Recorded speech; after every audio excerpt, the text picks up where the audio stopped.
Good evening, everybody. I hope you're doing well.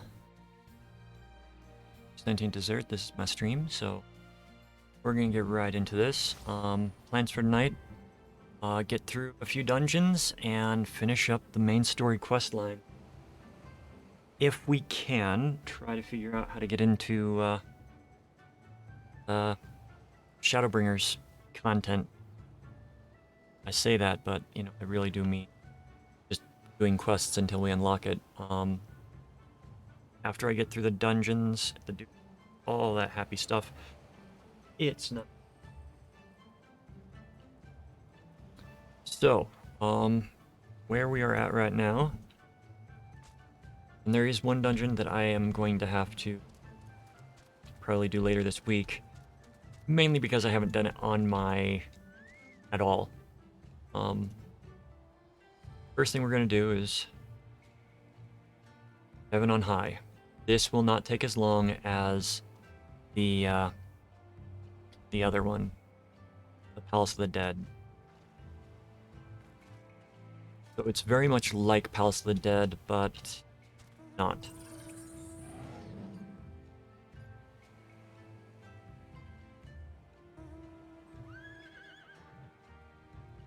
And it is one of the best ways to level up alternate jobs.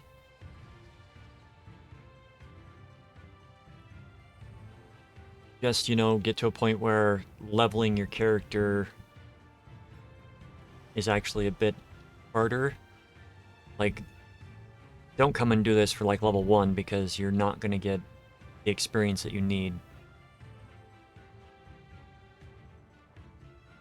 What are you harvesting?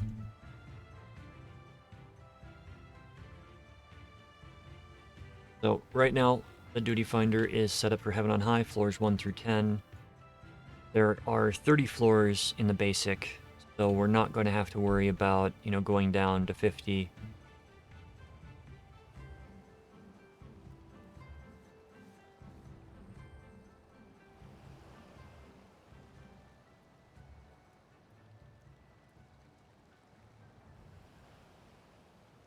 So yeah, I hope that you're having a good day. My day's been pretty uneventful thus far. Daylight savings really messing with me, even though it's the fall back and not the spring forward. Just the getting darker an hour earlier kind of throws off everything. For the logical thing, the circadian rhythm is like, what the hell is going on? I had to catch up from sleep that I missed yesterday.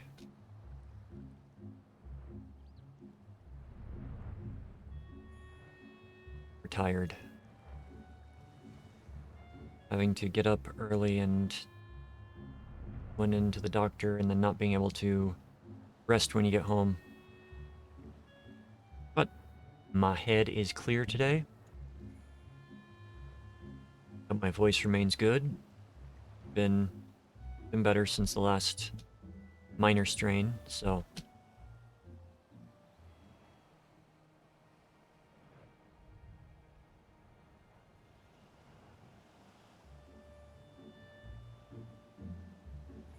yes, right now we're just waiting for the duty to pop, doing some fun exploration. Oh, found one I missed. Come on.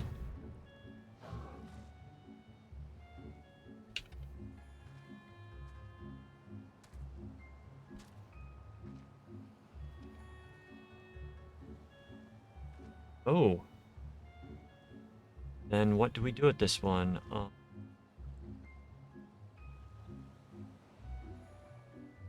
General, we got bow, no. Wave. Oh. Kneel.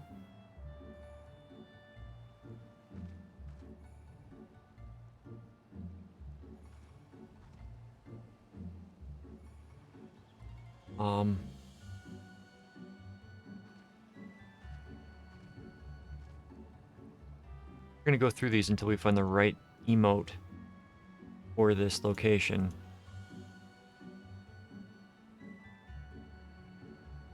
Welcome, greeting, goodbye, wave.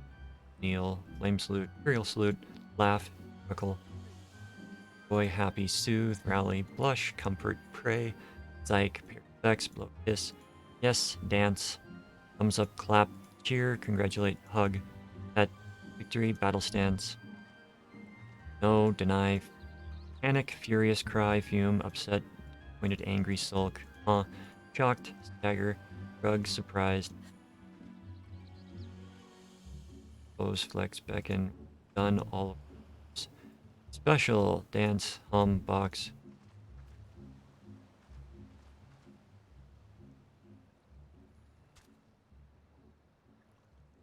Changed pose, we didn't.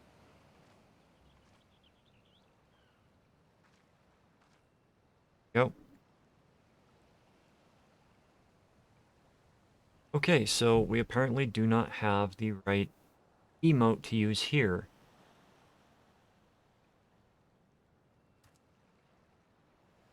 Interesting. That is interesting.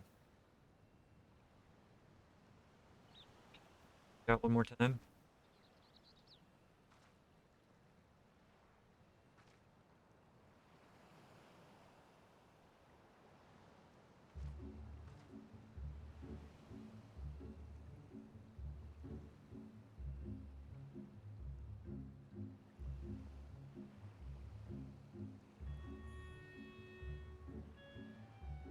Okay, so have to go through them slowly, it looks like.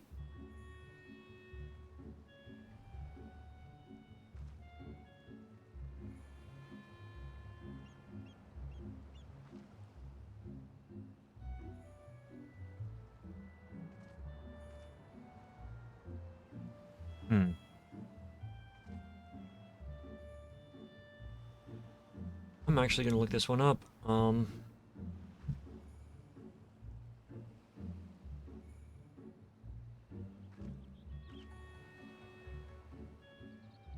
Sightseeing log. Or Stormblood. This is the Ruby Sea. And it says they are all lookout.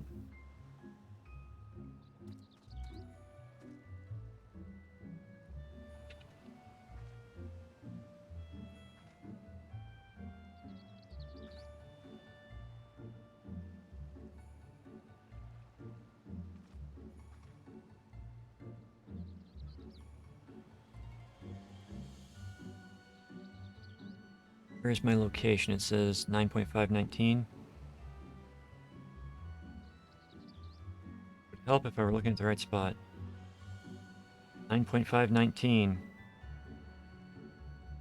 Oh, it has to be during a certain time of day.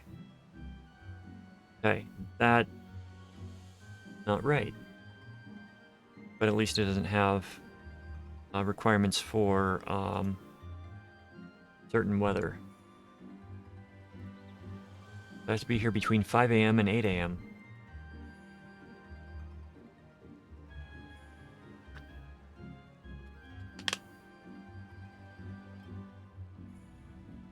Here we go. Here we go. Come on, friends. Click dot button. Click dot button.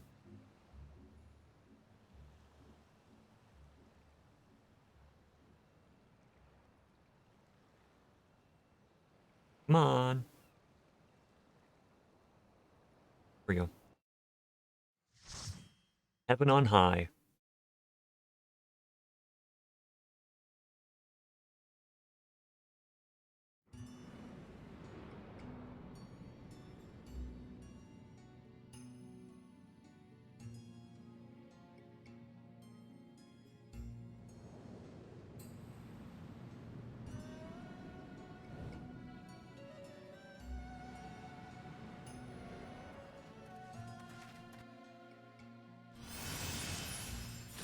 Alright, friends, so in here,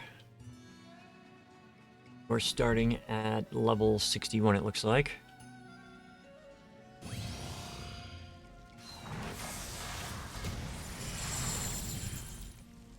Oh, and I've just been hit with something. Can't use any skills. Only ability. So Heaven on High is much like House of the Dead in that it is a procedurally generated based on very narrow parameters.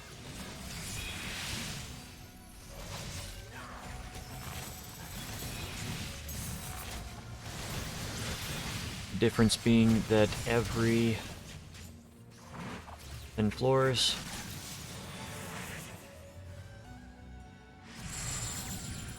are you kidding me? Now the difference being that there are some floors where it will just be an open field type thing.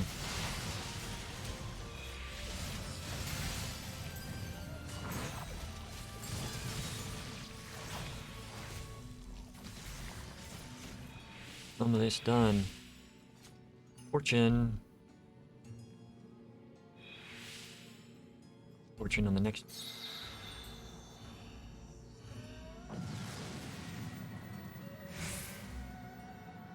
I just used the wrong one.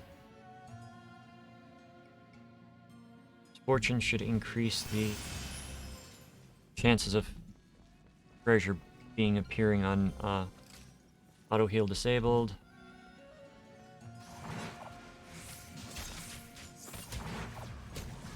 Like me and the dancer are the only heals.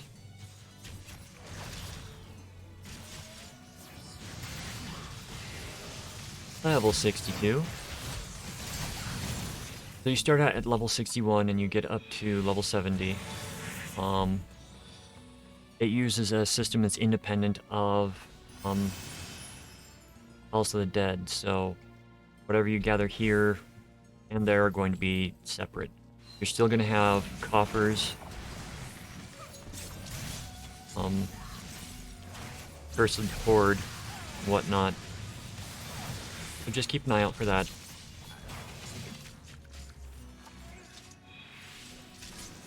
That's what it was. That was my mistake on wasting that palm, so.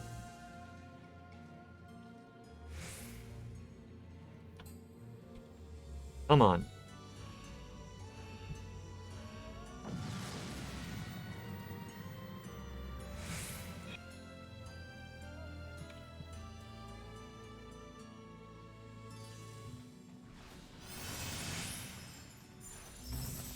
Commander of Flight. Best used after you hit maximum level.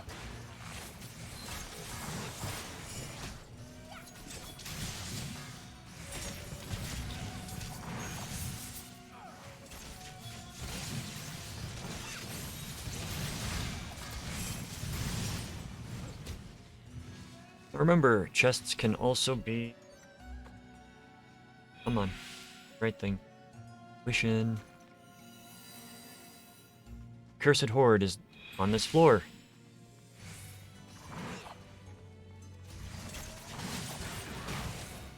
There you go, you stand where you see this golden thing, and then you open the chest and you get a piece of the Cursed Horde.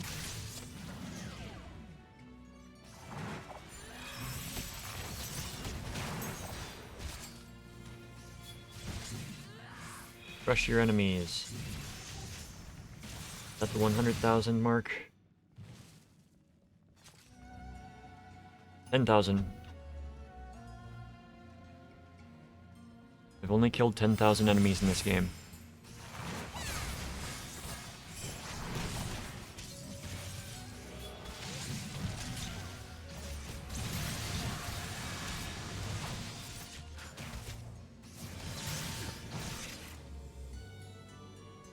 Whoa! Welcome in, Bailey, with the raid. Welcome in, Raiders. I am Sentient Dessert. I am a variety streamer. The deepest backwoods butt crack of Georgia. That's my follow alert. Thank you for the follow. How are you guys doing? What were you playing over there, Bailey?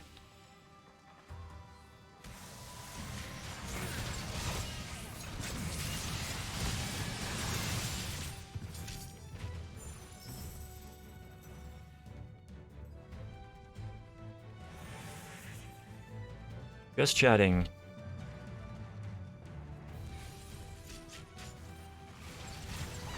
Doing some card openings. That's gotta be fun. I'm asleep. Can't do nothing because I'm asleep.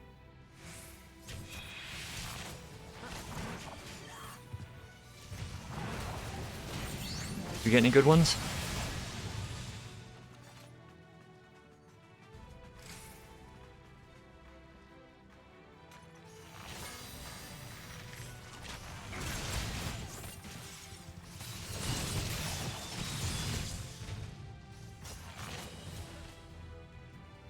But yes, Raiders, welcome in. Sorry, trying to, social brain was shut off for a moment.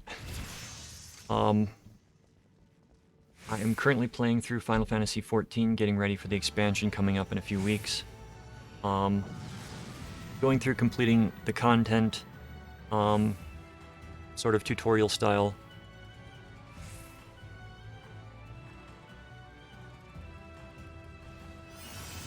Right now we're going through something that is very repetitive but simple, and is part of the content that I wanted to cover. This is the Heaven on High dungeon. It's just more or less a challenge style dungeon for players. But at the same time,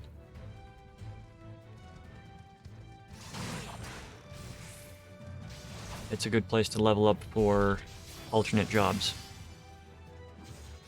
5 timers for John Cena and Shotzi Blackheart.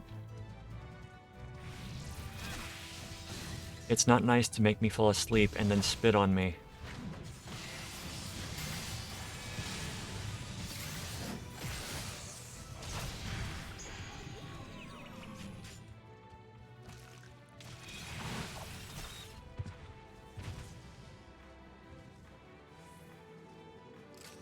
I know who one of those people are, Bailey. I haven't watched wrestling since, 2000, so... It felt kind of like grown-up Power Rangers.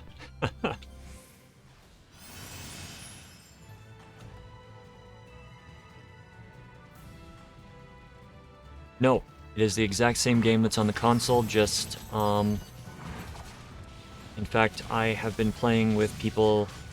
The person that runs my free company is on console, PlayStation 4.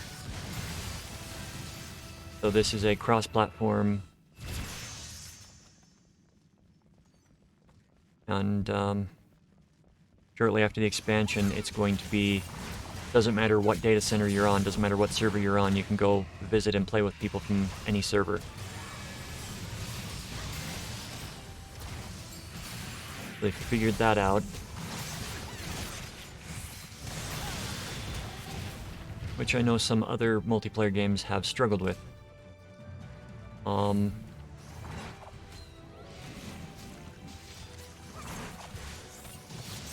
So, one aspect of this is you have no need to attack these things because they are... Why are you pulling everything? So, the teleporter does not work while you're in combat. And we could have just snuck by those monsters and teleporter. We have not received any of the wildcard levels, which is interesting, because that is the one major difference between this and Palace of the Dead.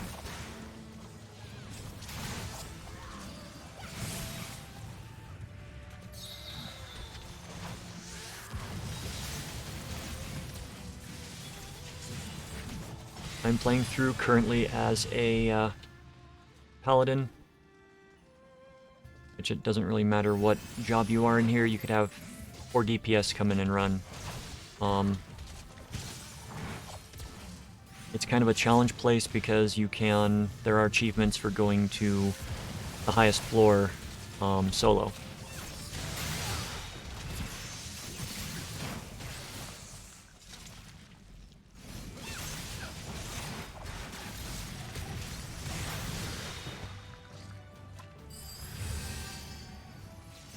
Not what we wanted, but there are traps. There are traps that appear here.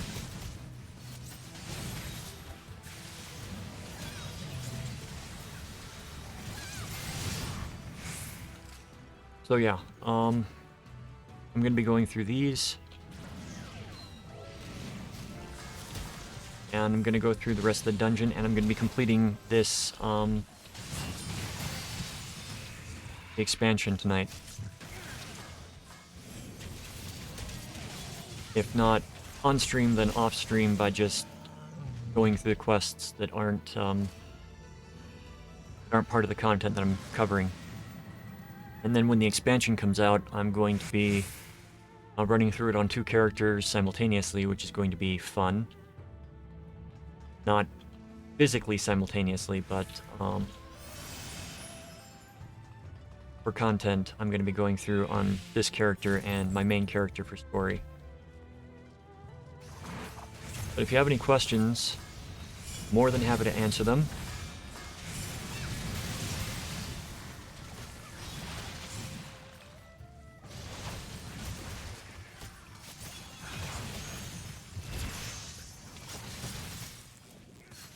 We're at level 67.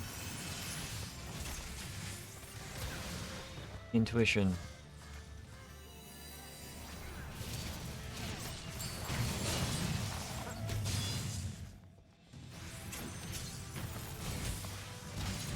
Oh, we've got a mimic. In these dungeons, if you come across a mimic, you want to kill it as soon as possible because they will curse you, and when cursed, basically it's a debuff for 10 minutes that prevents you from regenerating health and deals damage to you a little bit at a time.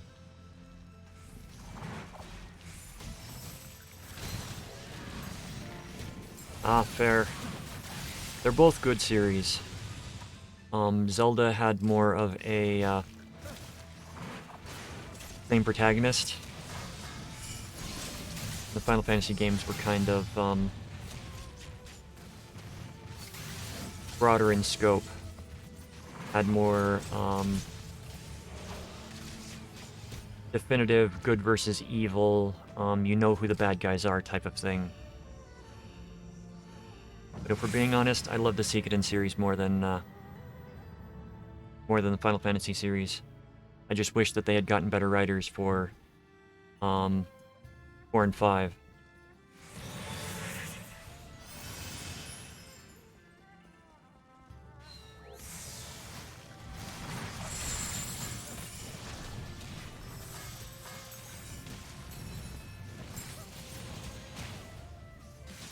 We're on floor 9, so we've got a boss next floor. We did not come across any of the specialty floors. That's kind of interesting.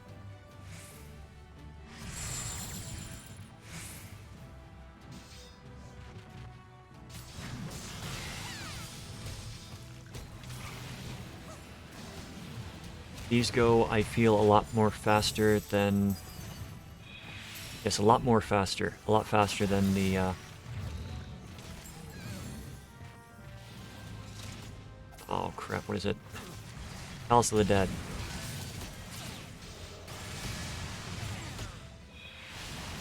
It might be because of not needing to level up as much for these. Because it's only 10 levels instead of 60.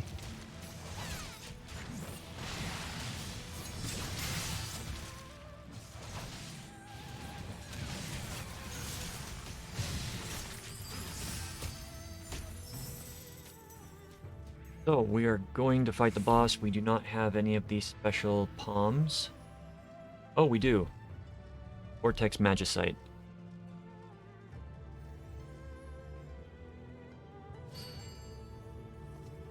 So the different Magicites that you get can be used to basically deal a lot of damage.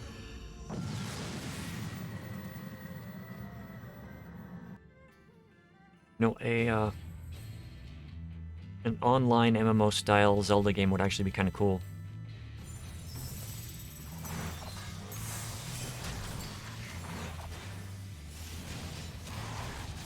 So this boss has targeted ground AoEs.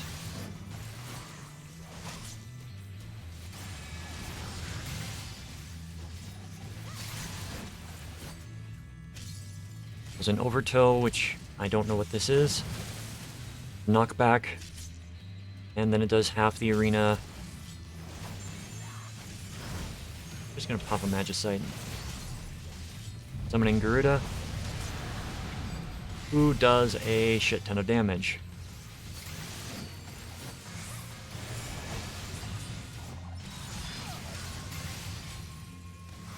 And then with this done, we get a get an exit somewhere. There we go. Do not get any benefits from this. Till we leave, I think.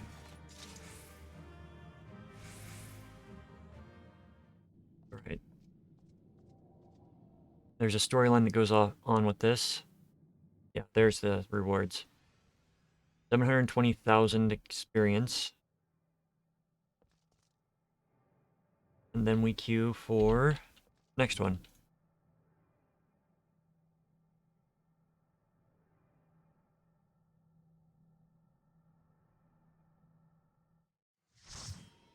Heaven on high. Oh. We've got 3 tanks, so I'm just gonna leave my tanking stance off.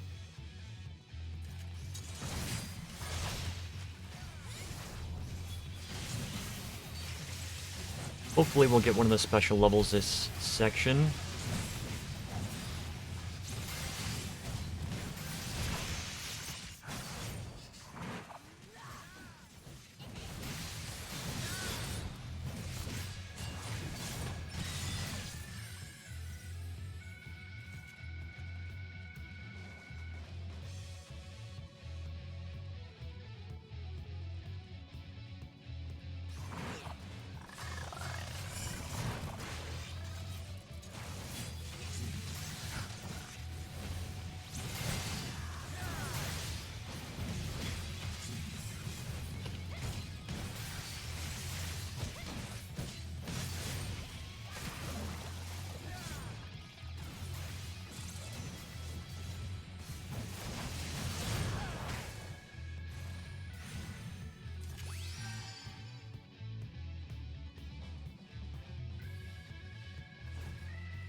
So, it's just gonna be a lot of killing.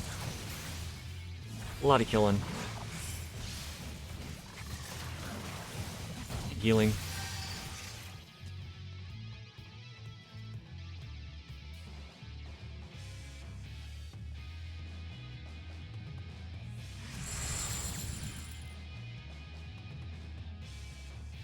Man, I do get sick of that trap.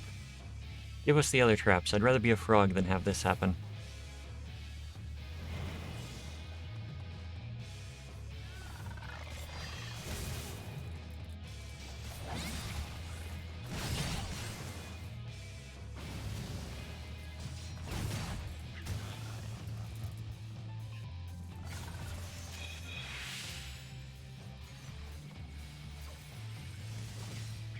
I also wonder if they stopped adding these in because of potions.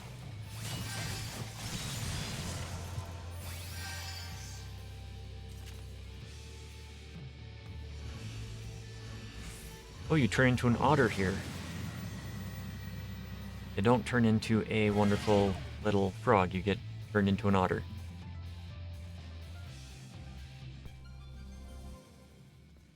Maximum HP decreased.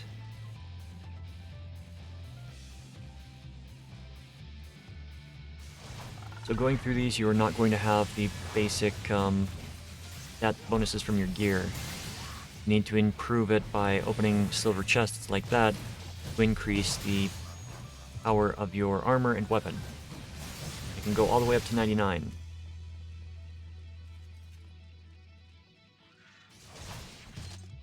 Once you hit 99, You can keep it, or you can use it to buy the weapons that you have in here in the outside. And when this was new, the weapons that you could get from this location were actually the best you could get for the patch that it was released. Now it's just a cosmetic item.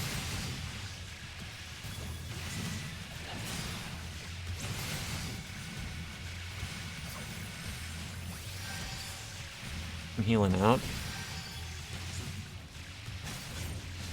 Get some stuns out.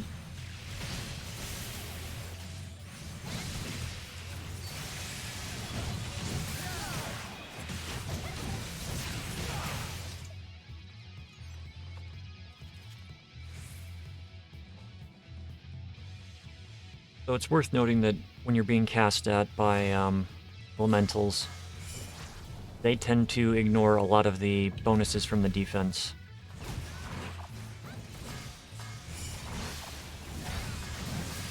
Almost like it's dealing true damage, so elementals are, in general, harder to deal with in this game for that respect.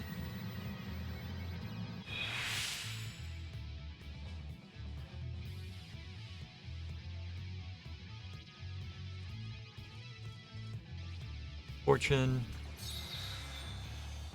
Wait.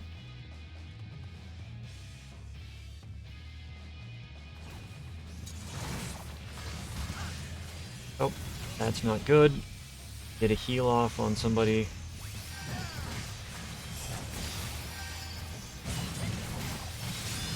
I'm glad my heal only cost 2,000 mana.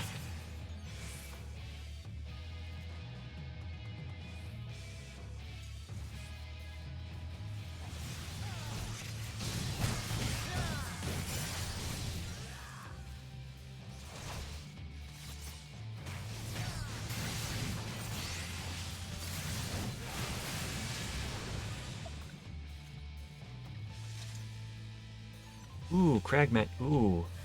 Inferno Crag, and that's gonna be fun. If you've got 3 Magicite, the last boss is gonna be easy every 10 floors.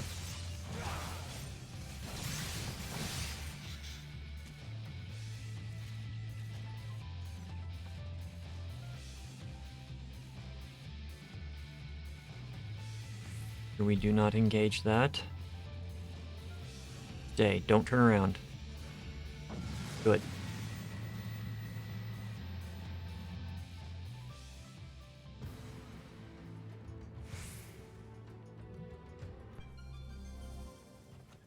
One of the things to be noticed in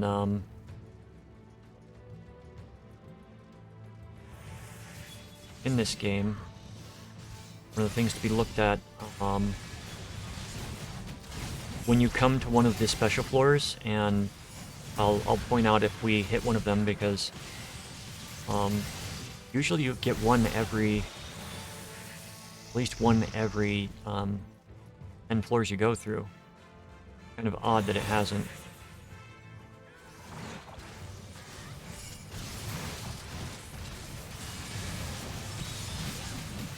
Oh, you're gonna die. You're dead.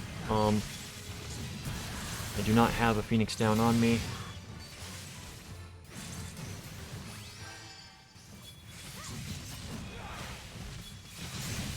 And we're gonna have to go back and res you if we want to go forward. Traps will affect enemies as well.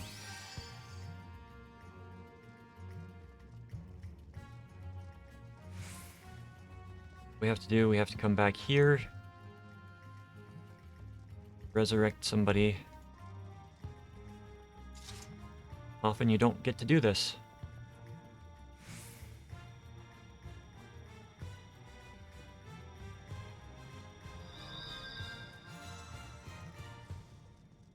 Use it and it resurrects everybody that's dead, but you can't be in combat, and you have to unlock it, so you have to have been through combat on the floor. Alrighty. He's been to the Brain Slug planet.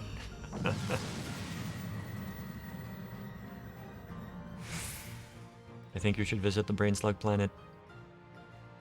Very nice there. Here we go. So this is the special floor. What's nice is you get out into the middle.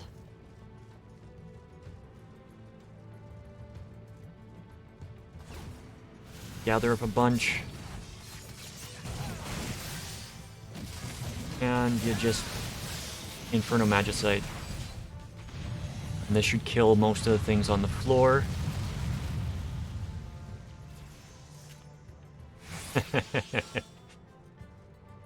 That is what you save the Magicite for.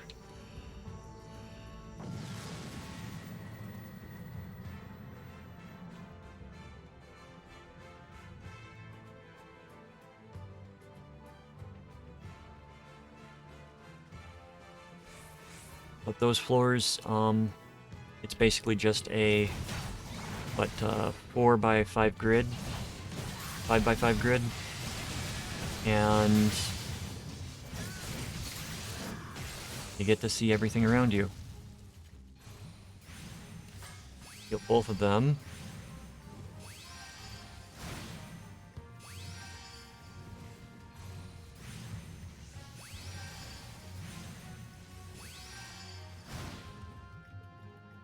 And run out of it.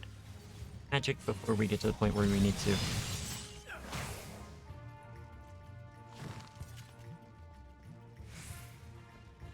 Alright, so if we clear out this room, that should activate the teleport.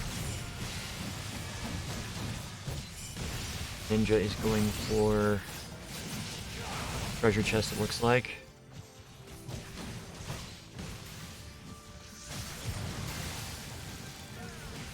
Wow, I just had a muscle memory moment from when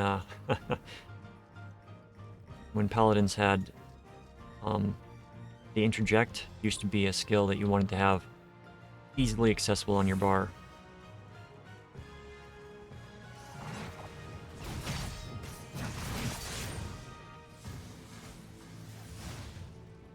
Even though it's easily accessible on my bar, it's not as accessible as my stun. I tried using interject when that hasn't been. Muscle memory's funny that way. It's kind of the way that I set up my bars because I've been playing like this for over a decade, various games. My mount is always going to be shift 7 if I can.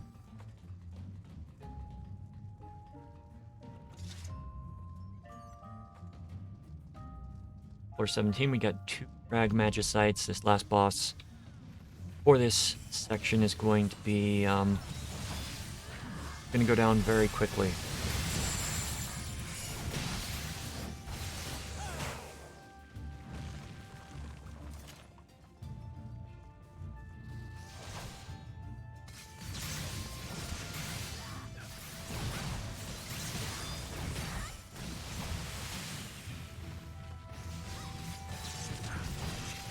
Oh, not stunnable. Good to know.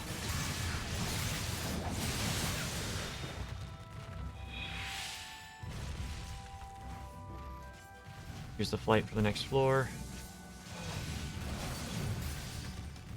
We are all level 70 now. We don't need as many enemies to go through.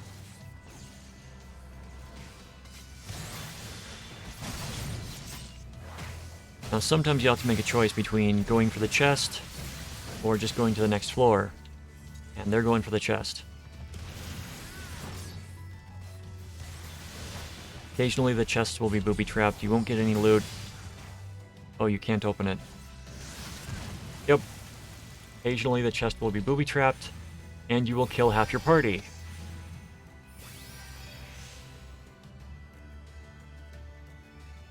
So you gotta go back and resurrect. Best to move in a group. Oh, never mind. He's been rezzed.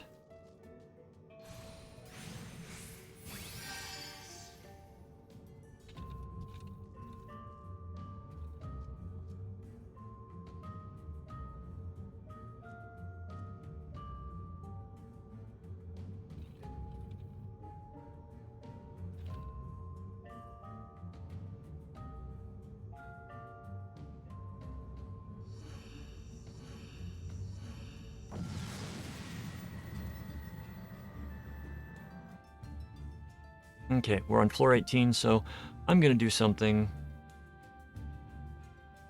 using Pomander of Safety and Pomander of Sight.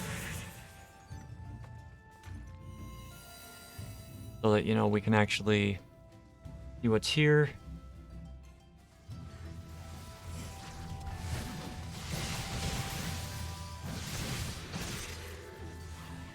Pomander of Safety removes all traps. And Pomander of Sight reveals the entire map.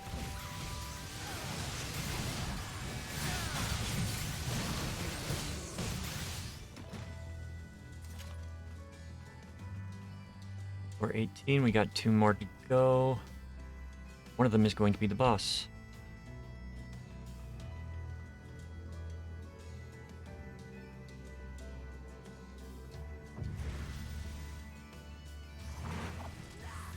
And we have got Mimic. Kill the Mimic.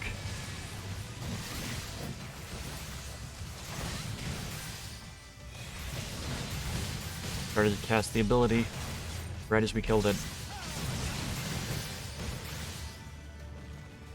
Mimics, I think, are the worst part of this entire section. Especially if you're going through, music almost sounds like the Elephant Divine Beast from the Breath of the Wild. The bells sound. It's possible that, you know, the people that created the music have worked together or have the same inspiration for what they're doing. And this is heavily Eastern music influenced expansion. A lot of what you're hearing is a lot of Japanese inspired music with variations.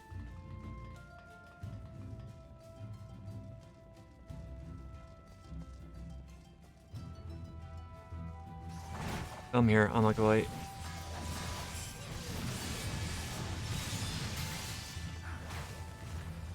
Everybody get away from me. Okay, it didn't explode this time. Commander of Concealment.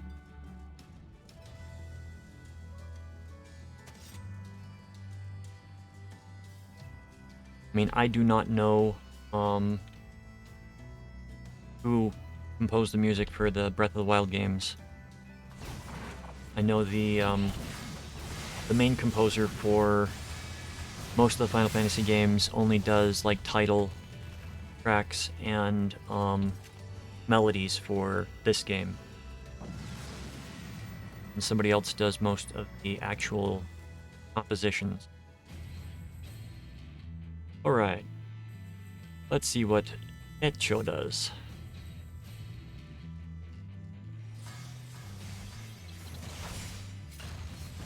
I'll pop a strength. I'll pop a crag. Come on, Titan. How much damage do you do, Titan? A bit. So, Psychosquirma. You do not want to be hit by the Psychosquirma. I believe, in addition to dealing damage, it causes Neurosquirma. You don't want to be looking at the boss when that happens. You got the butterflies on the outside of the ring. They're going to explode and deal damage. I need to heal. Yeah, if you get hit by any of the boss's abilities, you're going to pretty much be mind control confused. That's the term for it. Psychosquirma. Pull out the second crag. Now, if you're doing this with a fixed group, or you're going through by yourself,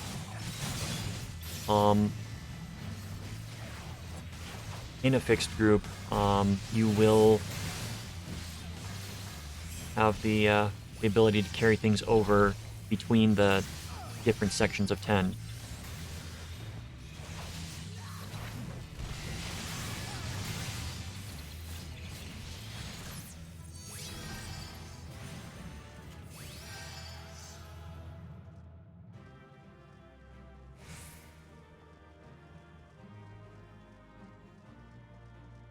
So, yeah, all these, they'll disappear if you're going in with random groups, but if you go in with a fixed group, it will retain what you kept from the last dungeon.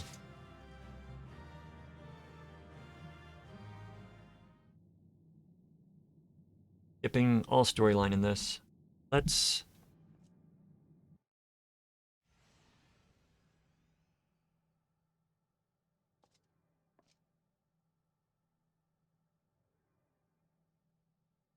see,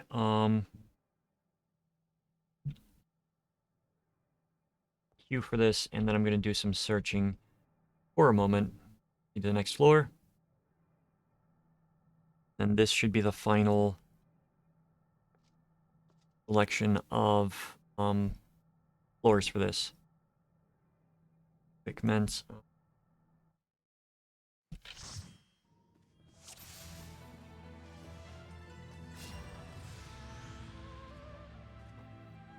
Masayoshi Soken is the main composer.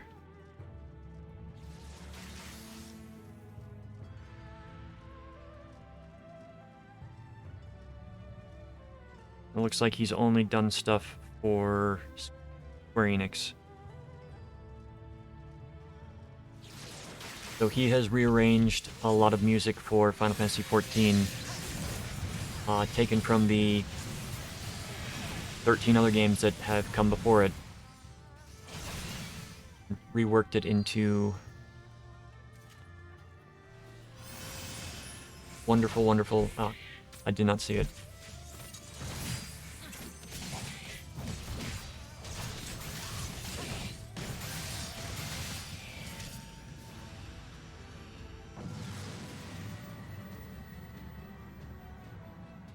And there's original compositions as well, because despite there being hundreds of hours of music from the Final Fantasy games, you'll need new stuff for everything. Looks like this group is speeding through, which is a good thing. We can get through this fast.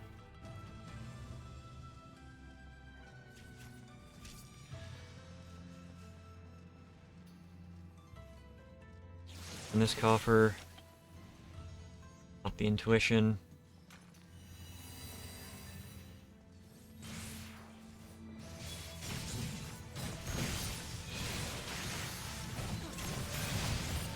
Alright, Beacon of Passage is active.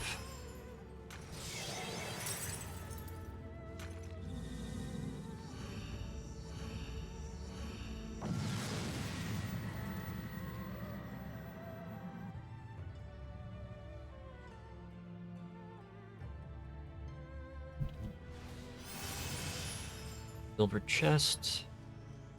Silver chests will always, I was about to say they'll always improve your armor, but that gave me some magicite. Okay, you don't run from the quivering coffers. You destroy the quivering coffers.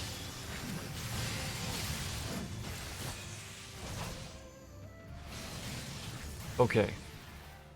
Was able to interject and silence that.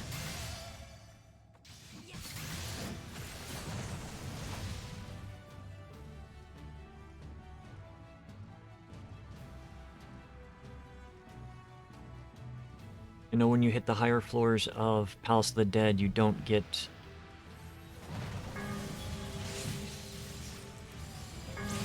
You don't get the option to stun the chests. The lower floors you can stun them, but on these... So it's nice to know that you can stun the chests in here. Mimics.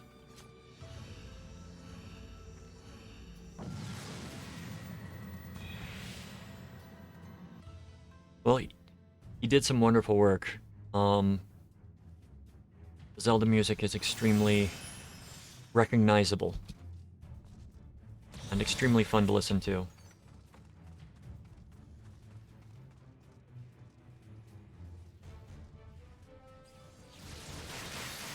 Have the horde on this floor.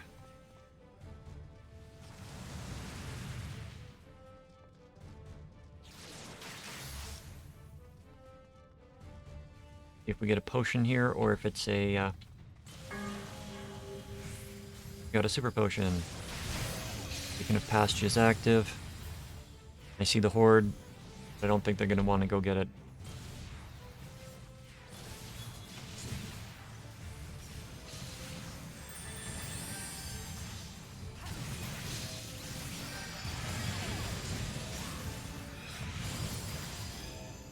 Nope. So you'll come across different people in these dungeons. You've got the ones that just want to get through it to increase the ether strength of their weapon, ether pool. You'll have those that are doing it fast to get the various experience for it. And then you'll have those that just, it's their first time running it, they would like to, you know, explore and open chests and do stuff like that. But you quickly learn that in the later floors you just have to go with the party. Or you just don't make it through quickly. And occasionally in trying to speed pull everything, you don't pull enough to unlock the next floor.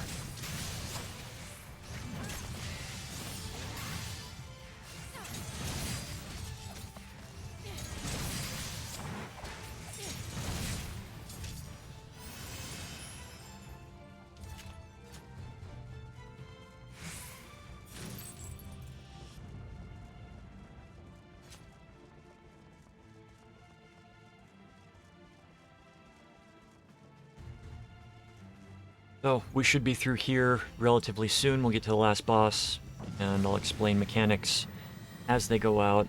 I think we just have the one Garuda Magicite. Got the one Garuda Magicite.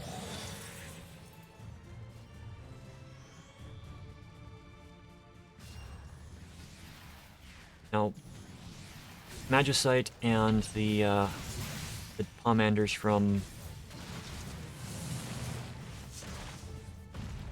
back here. I'm gonna heal you whether it kills me. Okay, you don't want to be healed.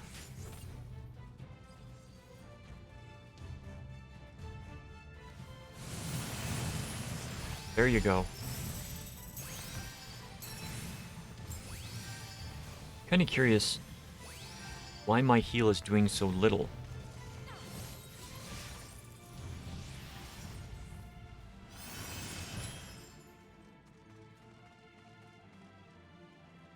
Oh. That's why my heal is doing so little. See, if I were healing myself, it would be doing a large portion, but that person is probably running with, close to 90 armor. So they have, twice my hit points. Affect them. They're running with maximum armor. So, it makes a big difference if you decide to come in and try to run through it solo. I think this goes up to floor 150, whereas Palace of the Dead goes to 200.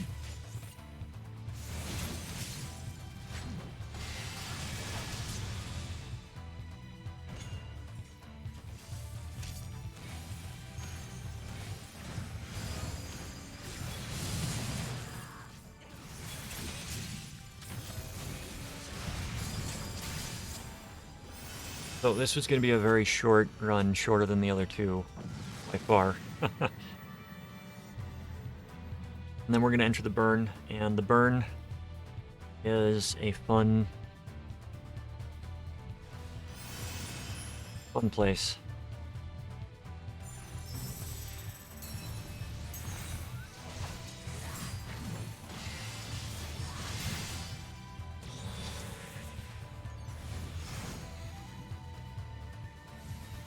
Something to keep in mind in here,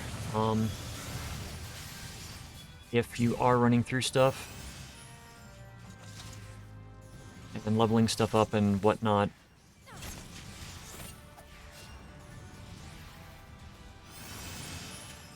The ether pool strength will stay the same regardless of what job you go in, so you don't have to get like new gear or anything like that. You just have to run through. Right, one more floor to go.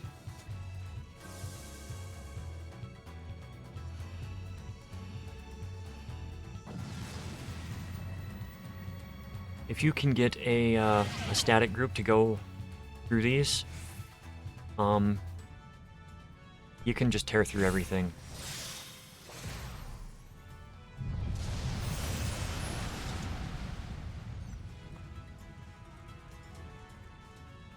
And there you go. That's how you get through the last floor quickly. You pop the magicite.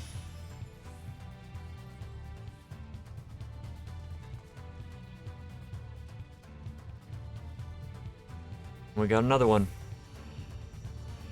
So we can use the Vortex Magicite on the boss. We're gonna get intro for this boss because the last boss. We're gonna skip it.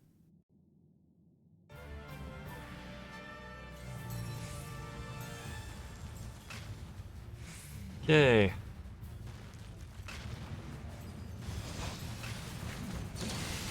You will find you'll run across people that don't care about what's going on. Cloud call. You do not want to be standing near the clouds.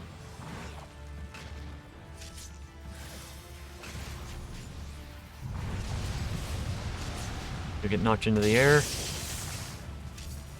And then hit with electric damage.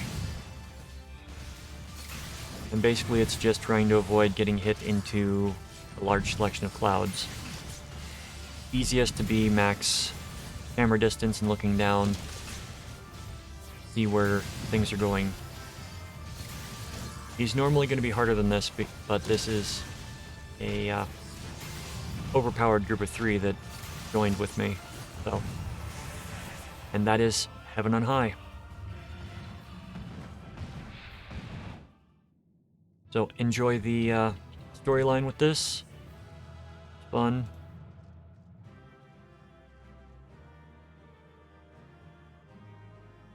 But there's only 30 floors, which is an improvement on Palace of the Dead, especially if you're farming experience. Then you can talk to them again to get into the basically the more extreme, going higher levels and whatnot. What time is it in game? Alright. So, now that we've done that, we've got the burn, and we've got the Wreath of Snakes to go through. We're going to join the burn and head in there. This is main story quest, so it's going to plunk us out wherever the story needs to continue after we complete it.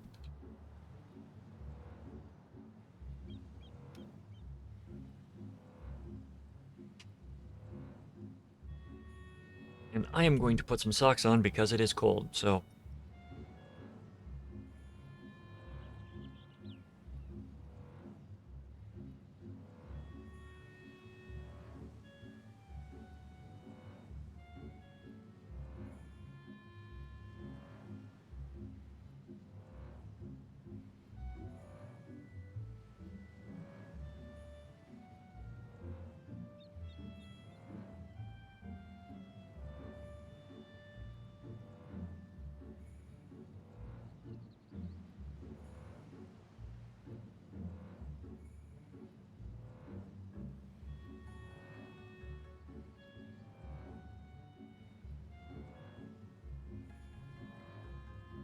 I'm really looking forward to the expansion, and I'm both disappointed and a little relieved that they pushed it back.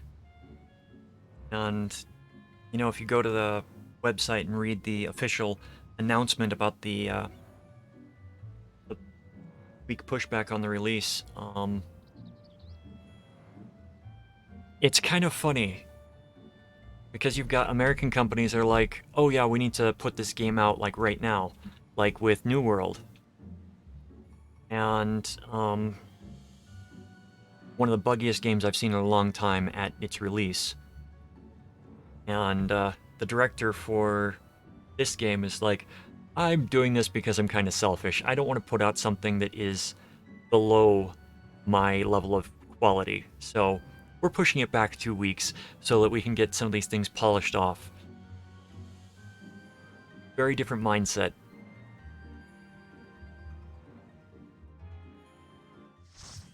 The burn.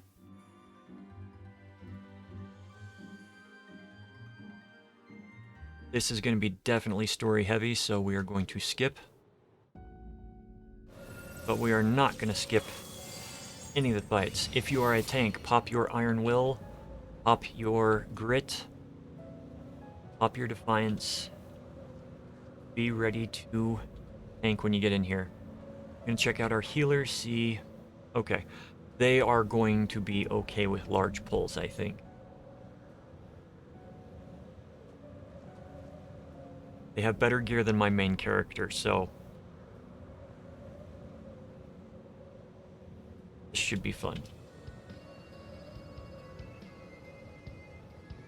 Not one of the more, beautiful in the sense of lush, but it is a very interesting looking dungeon when you watch the things around you.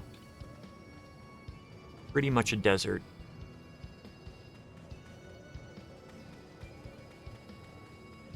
Alright, so through here, when you see something, field lob it. Along here, watch out for falling rocks.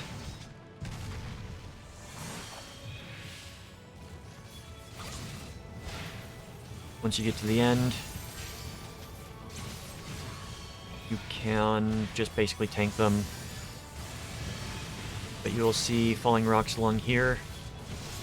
And Effie, Black Mage, needs to move.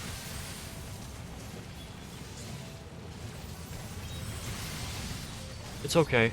They're new, they're a sprout. You're allowed to make mistakes in this game. Take that message to heart, everybody that's watching this video. You are allowed to make mistakes in this game.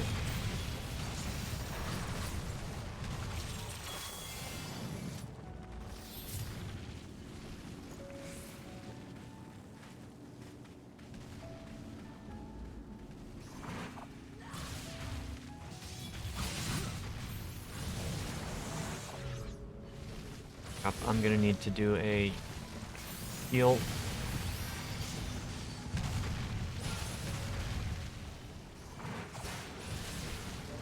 So be careful when you're doing the pulling to make sure that you've got the threat on everything. If you don't, then people are gonna be damaged. Yeah. Mistakes are allowed. But learn from your mistakes.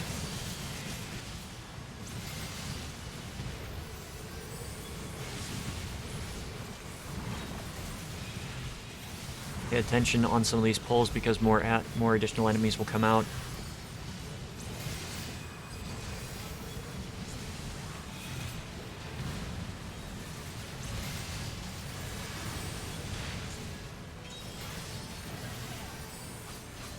Let's get a couple of... okay, just a single stun off. I think this brings us to boss number 1. It does. Alright, so for this boss. First boss. Editet. You'll notice that there are the white spires in the middle of the room. Those are going to be required for part of the mechanics.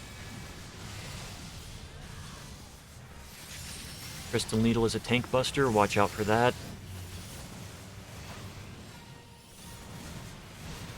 Wrong skill, but it's working. Okay, you'll get Hailfire. When you get this, you want to hide behind one of the crystal towers. It's a shame that it happened on the newbie that didn't know.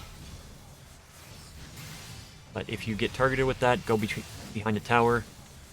Guardfall happens, get behind a tower. Immediately run away from the tower. And then hug the boss.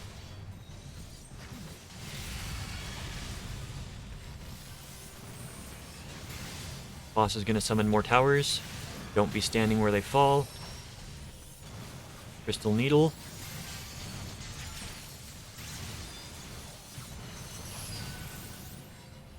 Defensive cooldowns or defensive skills for that. Boss runs over to the side. Hailfire on. Kill a whale.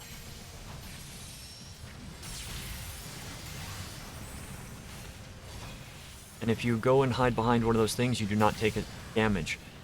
With this, do not hide behind or be near any of the towers, because it will destroy the tower and give you fewer options to hide behind.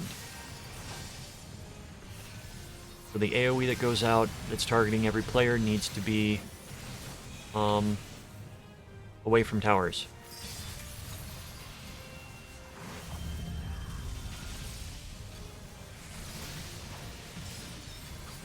And boss is down.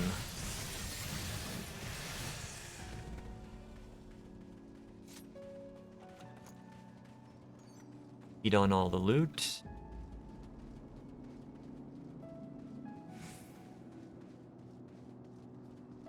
First boss is easy. Just pay attention to what's going on. Establishing threat as best I can. Then continuing the run.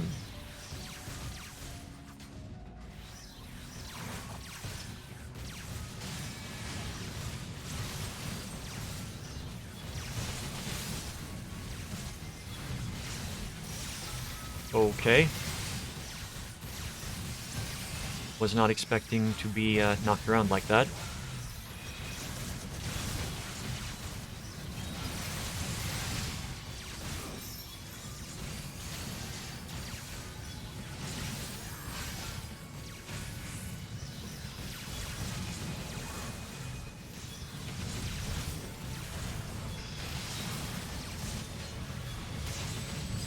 So, this trash will knock you around a bit. I thought it was the healer doing rescue, but that happened too frequently for rescue's cooldown.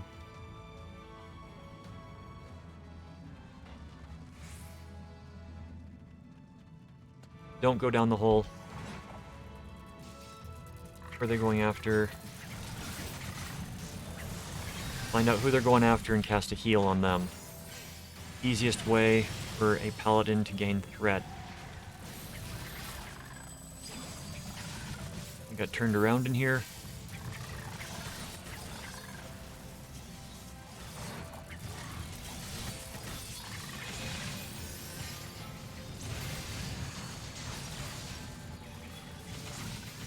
So if you're going with a quicker group, you can do this basically in 2 pulls.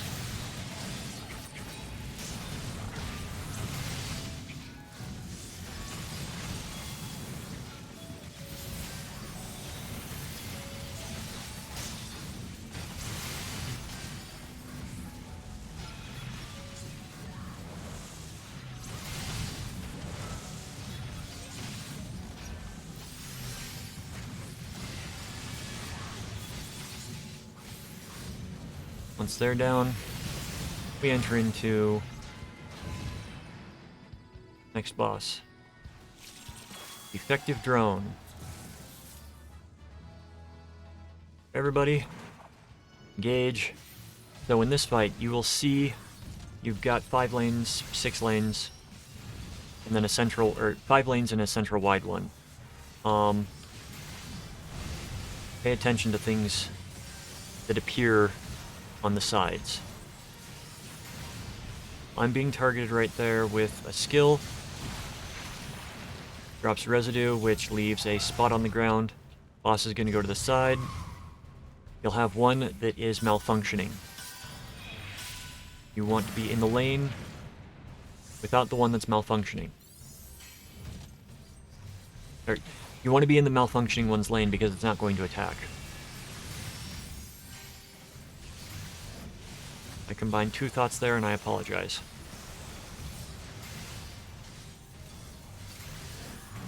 Alright, we got the coil coming out. Tank buster. Got blades. Blades will drop. Run. Adjust yourself so the blades don't cut into you when they blaze off. Chemical flame, grade wide damage.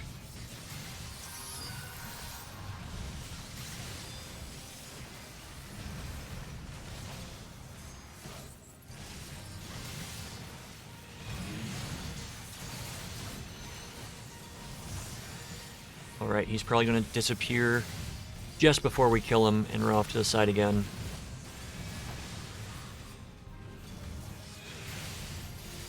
We might kill him before that. We got him. Okay.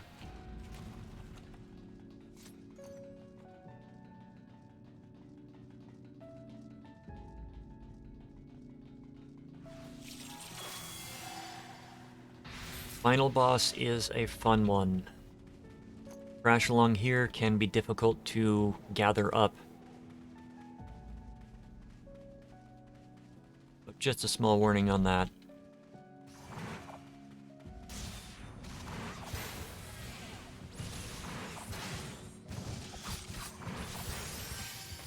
Try to get a shield lob out on everything, and I wouldn't recommend pulling more than 2 groups at a time here.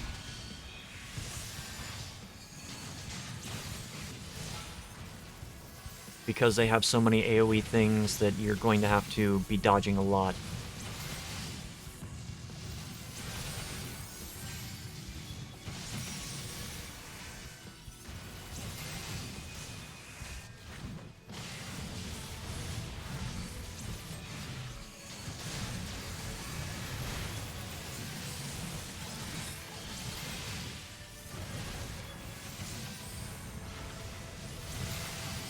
Once the big worm is down, it becomes a lot easier.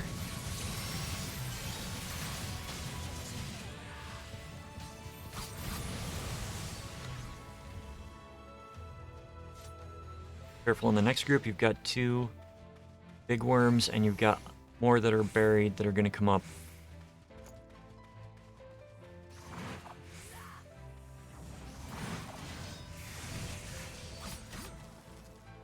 See them right there. Kukulkan.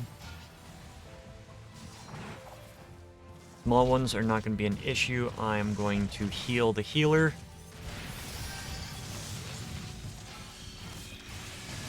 Using the strategy of healing.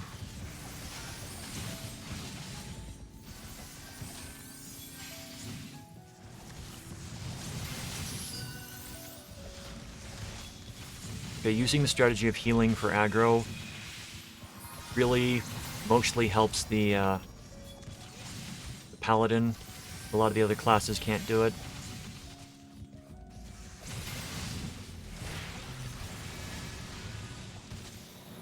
I got hit by that.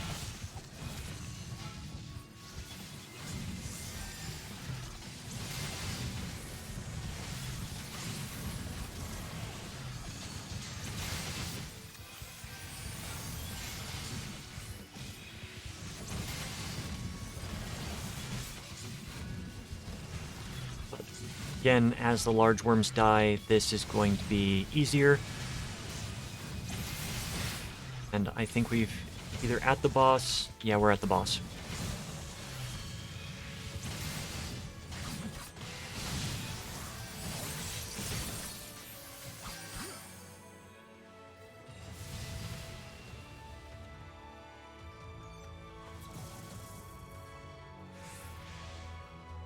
Okay.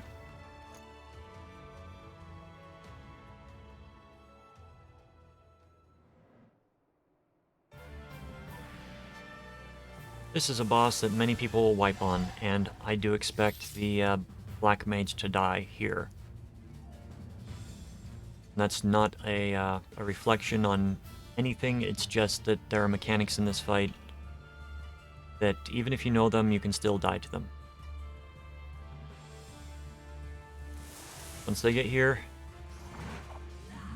engage the boss, pull against the wall, and begin the beatdown. Prime Wreath, gonna hit everybody. Can't avoid it. Getting targeted with nice attack. creates a small pocket on the ground of ice. Fog plume goes out in 8 directions. Don't be standing in any of them. If this comes out, if somebody gets hit, you want to break them out of the mist immediately.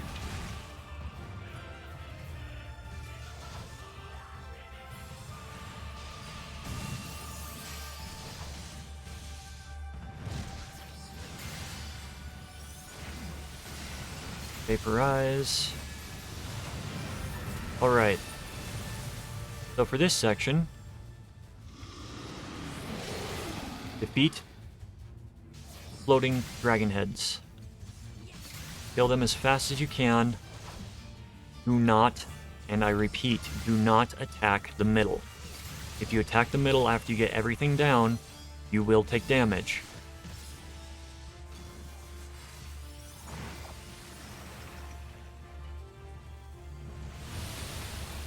Like that.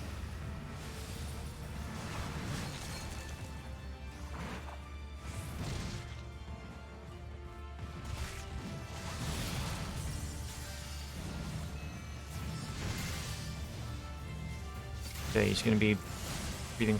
Oh, that's not good. Move, move, move, move. Double fog plume.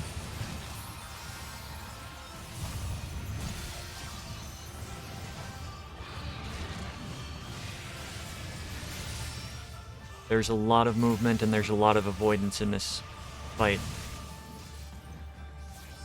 So do not feel bad if you die in this fight. Do not feel bad if you need to be rezzed. It just comes with the fight. We got into the deep fog.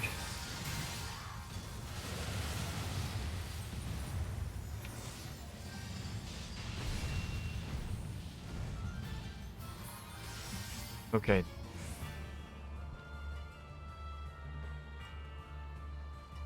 This is basically dodging where that's going to be going.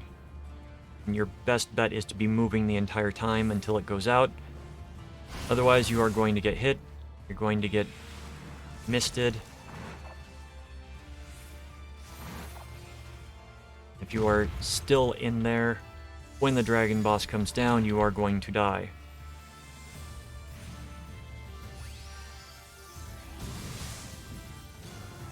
So, a lot going on. Gonna get a heal out on her.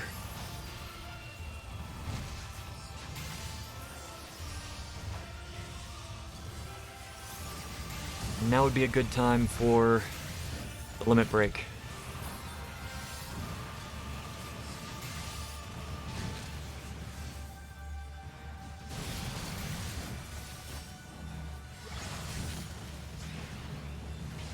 He's down. Or not. Alright. Very hard boss fight, especially for the first time. You saw the Black Mage was struggling in there. Their first time in this fight. Not gonna fault them for any of that. They did pretty good considering. This is still a hard fight, even though it's previous expansion and soon to be 2 expansions ago. So, this was the burn. It's a difficult place.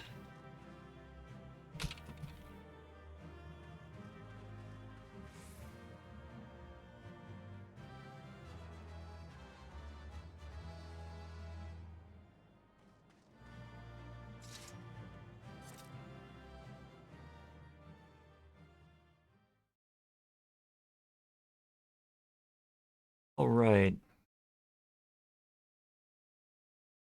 So before going in there, I know I was talking about the way that directors respond differently to criticisms of their game or to problems that arise in the game. And you got some that just like 100% gung-ho. We didn't do any problems. We didn't make any problems. It's this is exactly what we're supposed to be doing here. And they produce substandard, mediocre, or just add mechanics to the game that don't need to be there. I'm looking at another one being brought over by New World's parent company.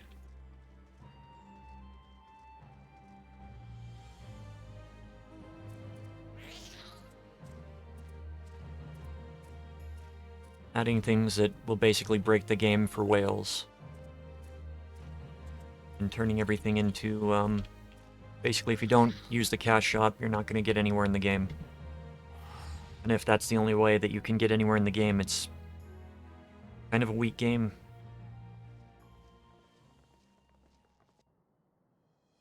In my opinion, cash shops should be for cosmetics only. I don't even like the boost your character to max level type things, because you don't learn to play the character. You don't learn to play the job, you don't learn to play the class, and it causes problems.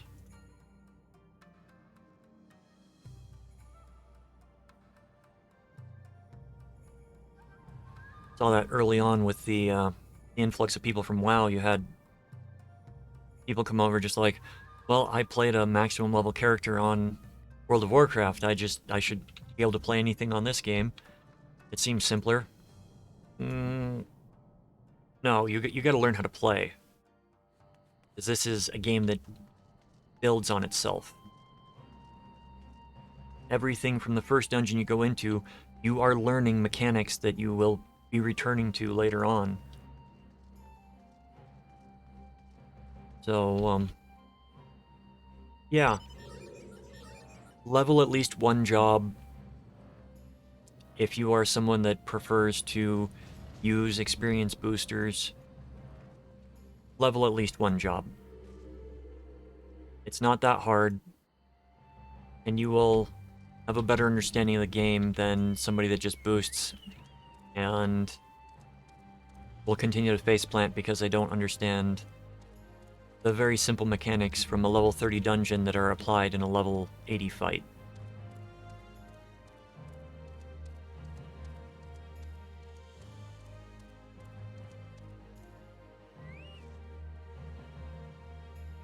But back to the original point, the original topic, I should say. I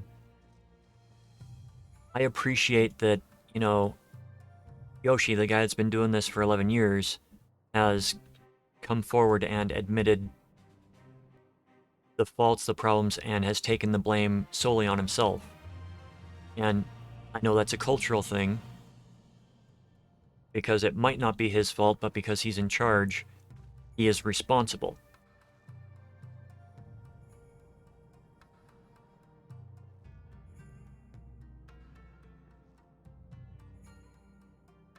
And it's nice to see the, I will take responsibility for any of the problems that arise from this versus, you know, our programmers, they just didn't want to do, 80-hour work weeks, and some of them actually wanted to have a family, and they didn't meet this very clearly inappropriate time schedule that we set up for this game. So, you can blame them for the game not coming out when we wanted it to.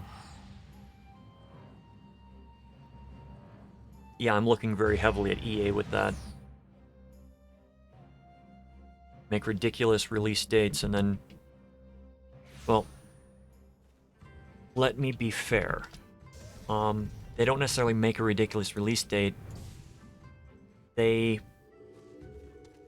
set a release date and then increase the workload, requiring people to invest, like an extra 20, 30, 40 hours a week just to meet this new expectation that was set up by the company. And if they don't make it, they get cut. They get fired. And in many instances, in the past, they were not given references when trying to apply to other places. It's kind of like what the stuff. No, I'm not gonna go there. Leave politics out of this.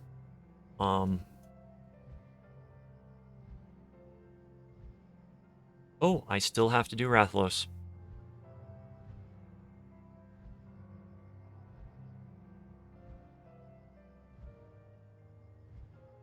I keep forgetting about Rathalos because it doesn't... it's not a Final Fantasy fight. It's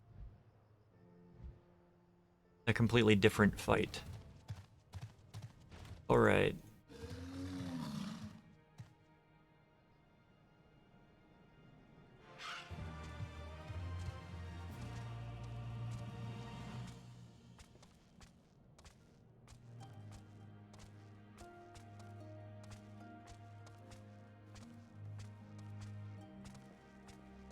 So while we are doing this, I am going to queue us for the selection, the Wreath of Snakes.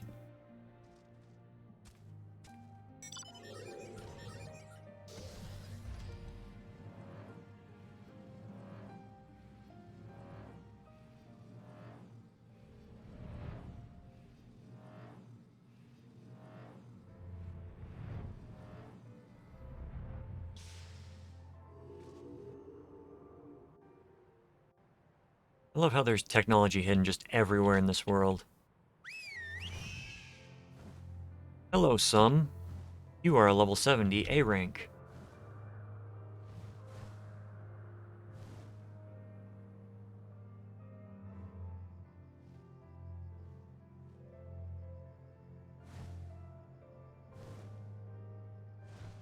I know that that's the A rank for this area because the S rank is a pachyderm.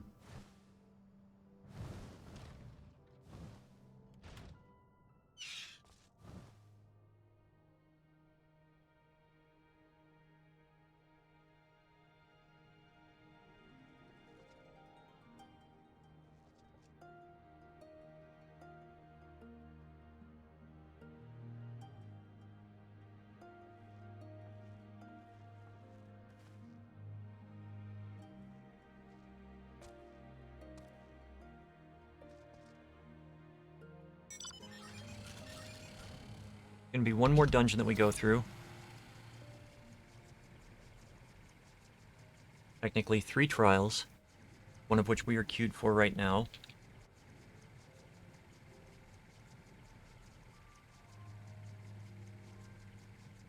No, I may do something strange and just progress the Hildebrand quests to unlock the level 80 or the level 70 fight and go in blind on this character.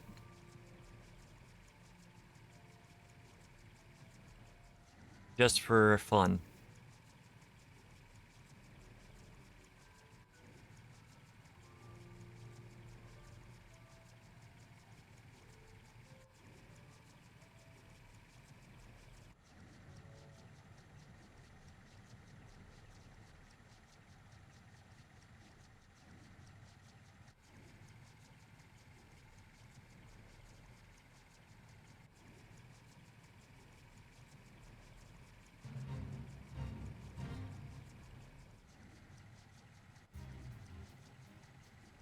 Gotta remember to hydrate when I'm talking.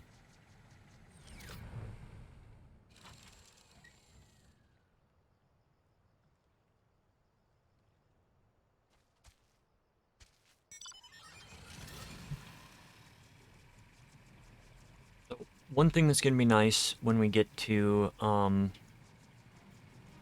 Shadowbringers content is they introduce a not gonna show up here. They introduced the trust feature. Trust will allow me to enter into dungeons without having to sit through the duty finder. And it will put me with... I will get to select my party.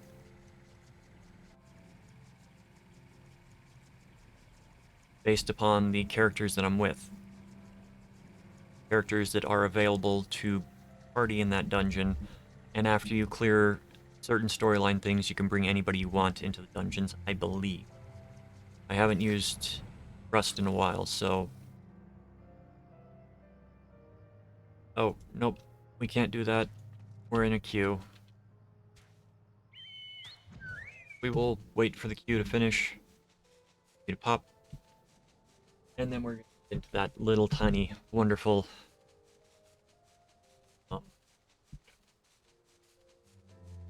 where I'm probably going to be playing other characters again that aren't me.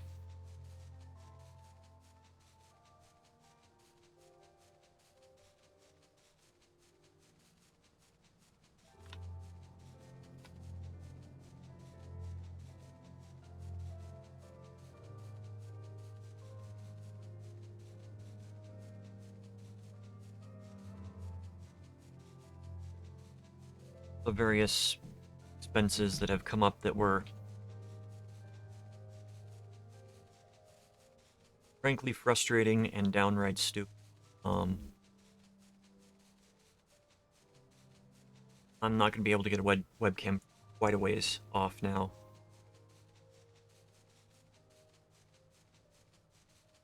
Just, even with the income that I'm making from the video editing, it's going to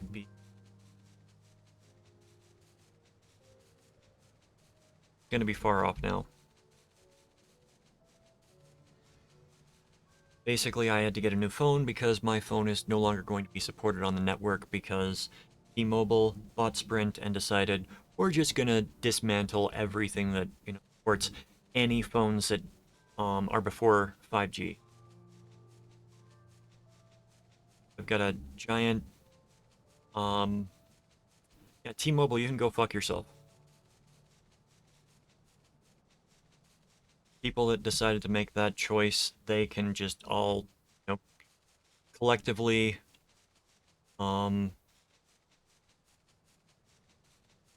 enjoy a nice inferno firsthand. That, I'm not saying that because it inconveniences me. I'm saying that because it basically screws over a lot of people in this country. A lot of people relied on that network, and by getting rid of it, it is eliminating an option for a lot of the low-income people that can't afford to buy a new phone, like myself and many others. So yeah. A lot of the things that I was interested in, I'm not going to be able to do for the next few months because I had to get a new phone.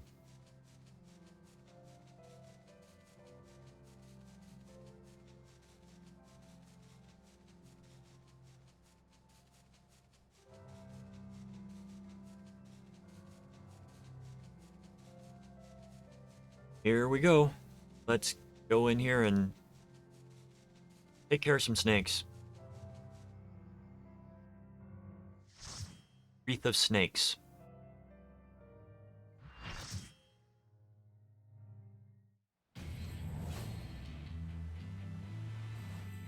Or the Wreath of Snakes.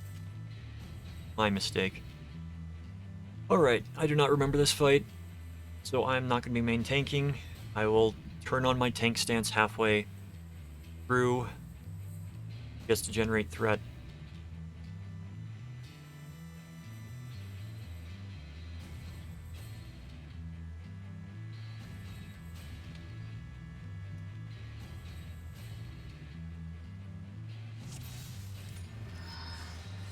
If I must forsake myself to keep mine own, then so be it. Alrighty. Fifth element, I think that is the tank buster. Nope, that's area damage. Grade-wide damage. Okay, turning on tank stance. Okay, Infirm Soul is the tank buster. Beg not for mercy. Okay. Boss is going to charge. You don't want to be near the boss after he charges, because he does a point-blank AoE.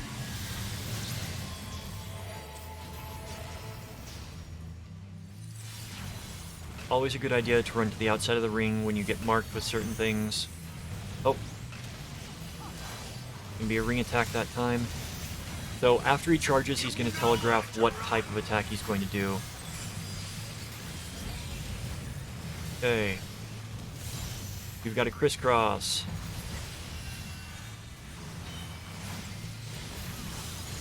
And appropriately to avoid the crisscross attack.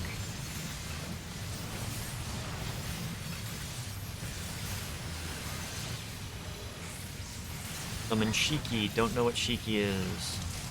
Tremble before.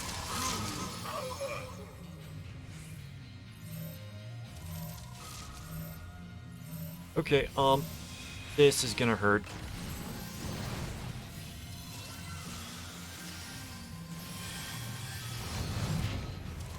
So, if you get targeted by these various attacks. Alright, so the first one that went out, it targets 3 people, 1 for a stack, and 2 with a separate target thing. The people that are separate target need to run away from everybody else, and those that are stacked, stack away. And then you've got various AoEs that come out after that. You just watch where they're going. If you get targeted by any of them, run away from the party, unless it's the stack one.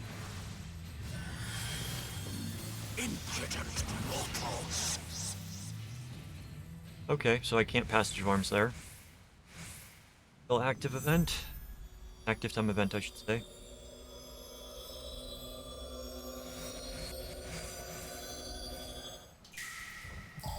Grant me the strength to smite mine enemies.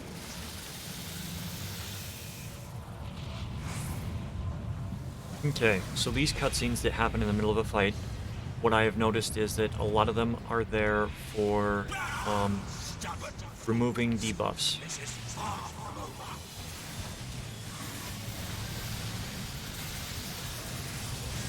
Okay, arrows pointing what direction the AoE is going to hit from.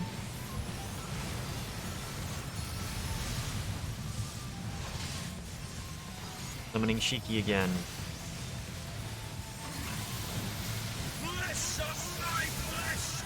Show them their folly.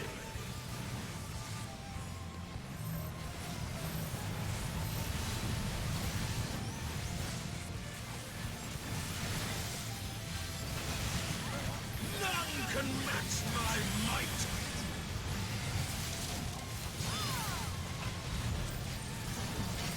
Okay, so we've got the big guy coming up. Pay attention to what direction his hands are going. Want to be on this side. Or you get smacked. And then you off to the other side. Fifth element coming out again. Boss. Playing patty cake with the ground again. Right. A lot of things to pay attention to there. You had a large section in the center that you couldn't stand in or you would die. And then you have the knockback effect as well. And the summoned entities. That's on me. You know how to run. Away from people. Crisscross attack.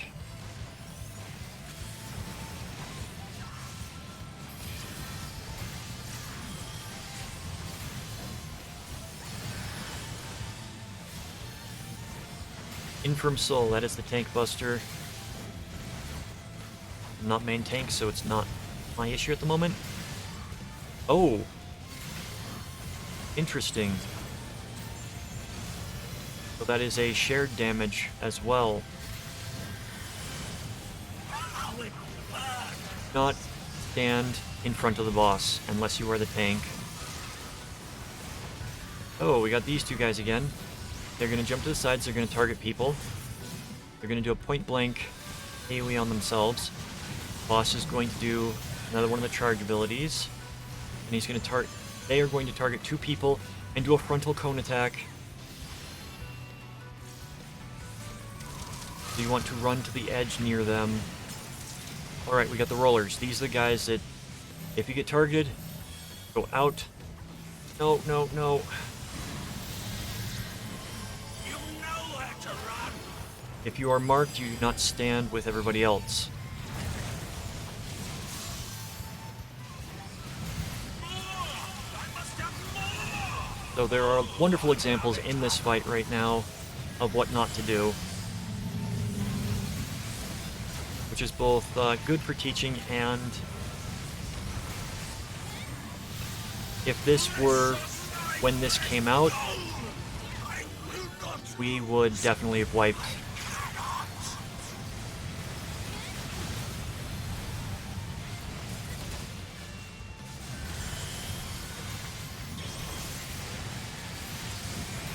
Alright.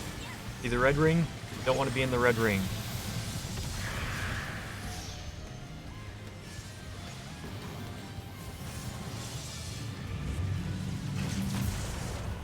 Want at least one person standing in each one of those fields that appears.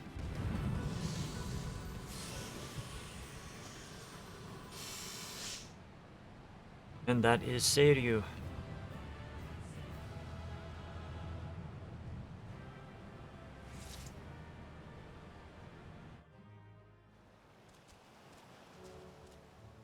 And now that we can actually, okay.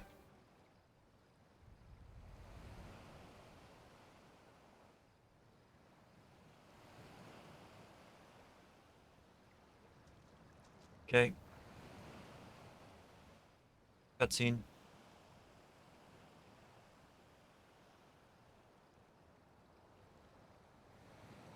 Cutscene.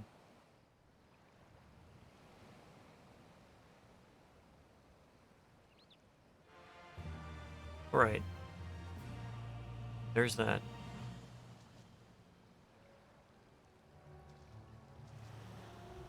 Now then. Turn to the Asm Step.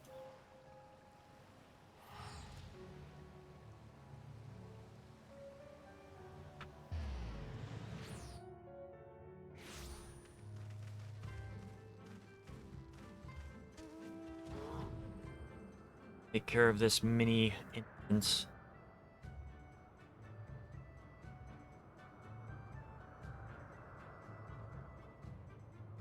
I think going through fights blind isn't going to be helpful.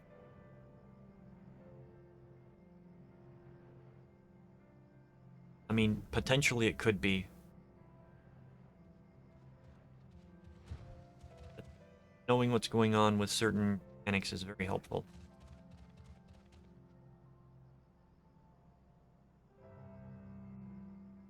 Okay, skip cutscene.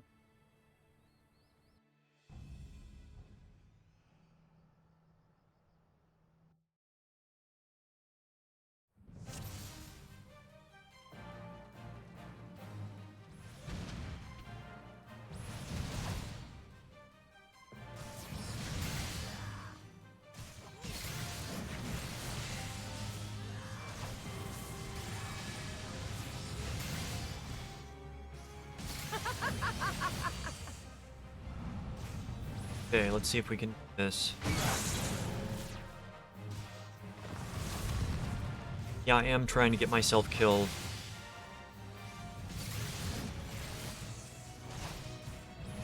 Just need more of that. It'd be funny if I try to get myself killed and it doesn't work.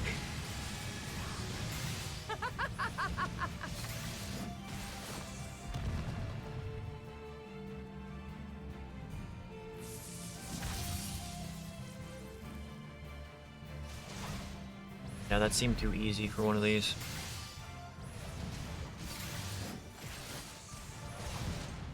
In death do our souls sing! Oh, this should kill me. There we go. Might be asking, why did you fail that? Because I'm gonna go in it very easy. In case it's a very long one, like the final one for Shadowbringer. If I'd known how long that one was gonna be, I would have failed it right at the get-go.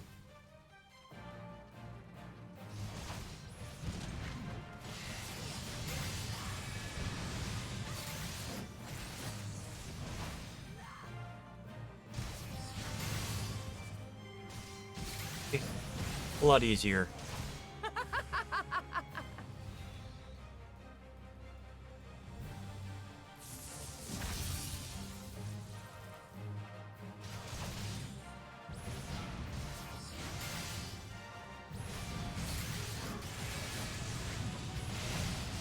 In death do our souls sing! Get up a third time?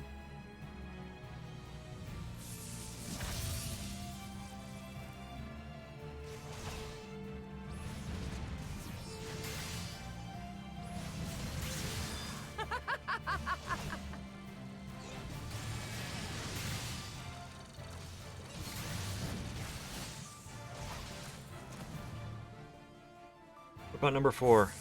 Number 4.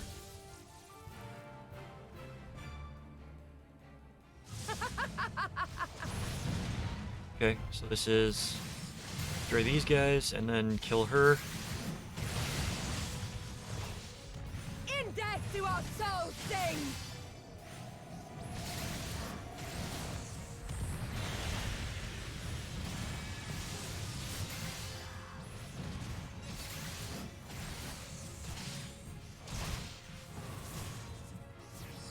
I like the fact that they added in the adjustment for if you fail it, you can go in at an easier stage, because there are some of these that were just not. How it burns! They were a pain in the butt.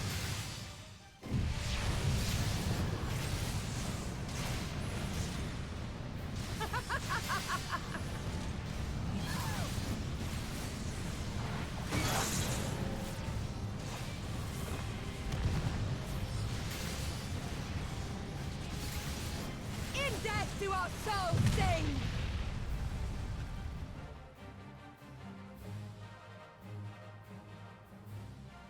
Alright, so that just saved me about 15 minutes by dying early in there.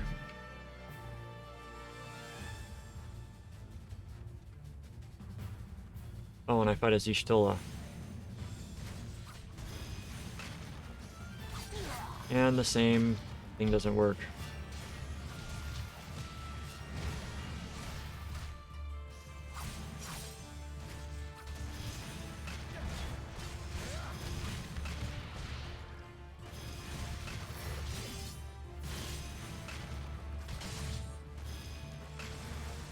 Bow down before me!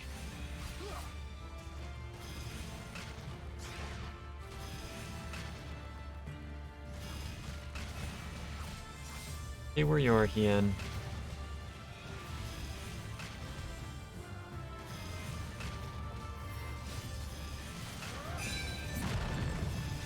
Kneel or die!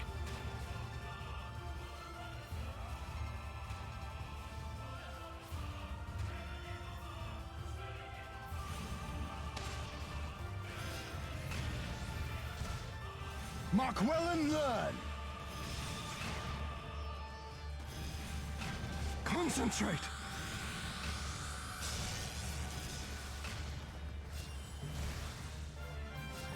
Okay, that's kind of a powerful heal.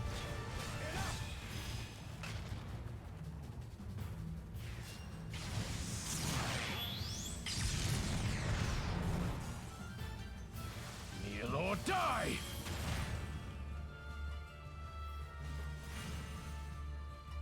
Bow down before me! Mark well and learn!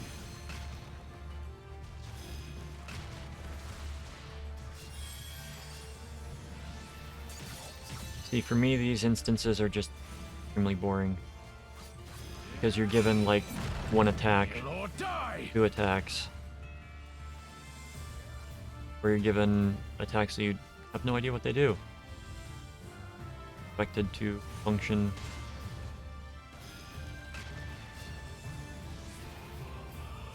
Bow down before me!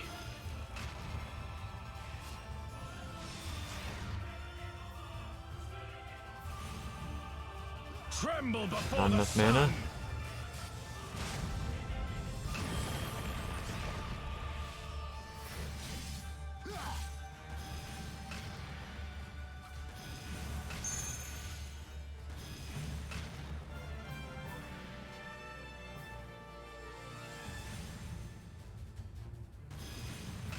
Let us be about it!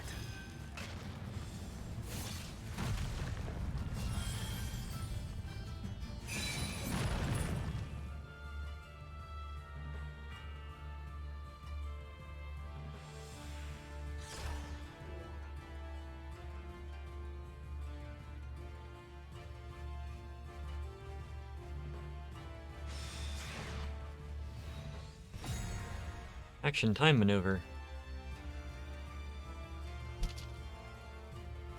Oh, you've got plenty of time to do it on that. Ether! To me!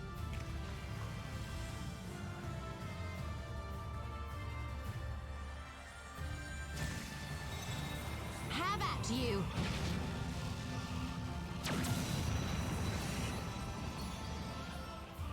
Done. On.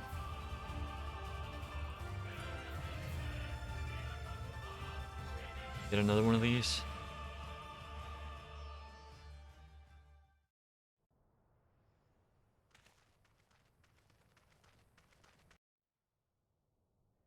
There we go. Alright, so I know I said I wanted to try to run Rathalos with a group that knew what was doing. So, yeah.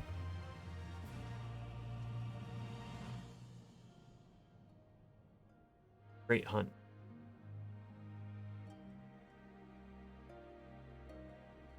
Thank you for the great hunt.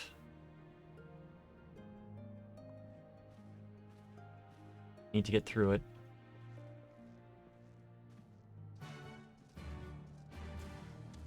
Great hunt has some interesting mechanics.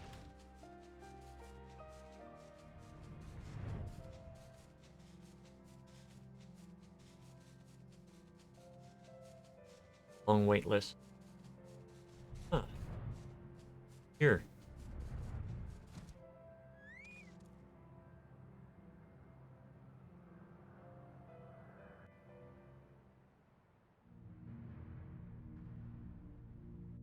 So if you've sat through and watched many of my long play videos for this, oh, thank you. Second off, there's just a lot. There's a lot of story that's being skipped over, and I haven't counted up the hours, but I could pull up the playlist and check it out. See? Fast.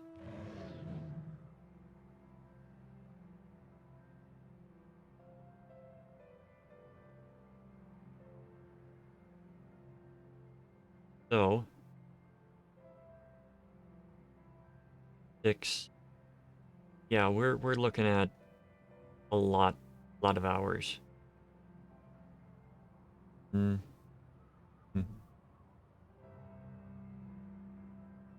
15, 18, 21, 2, 25. A lot of hours. A lot of hours.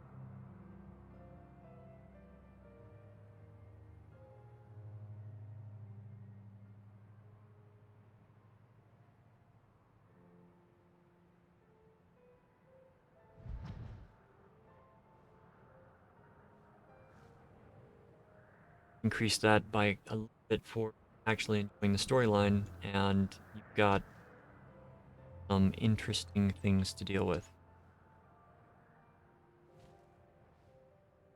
Here. Speak with it.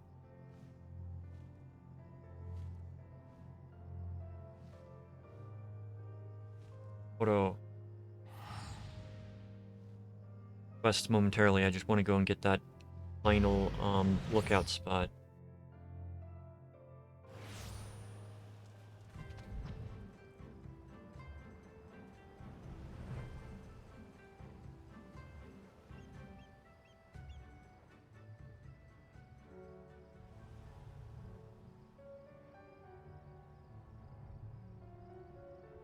Because it is currently 5 a.m., almost 6 a.m. Eorzean time.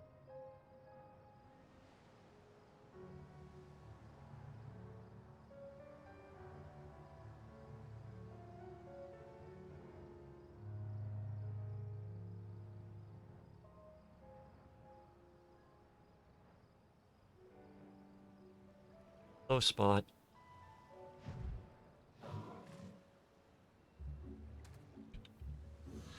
Lookout does work there. Okay. Now we will open up the map. Teleport to Namai.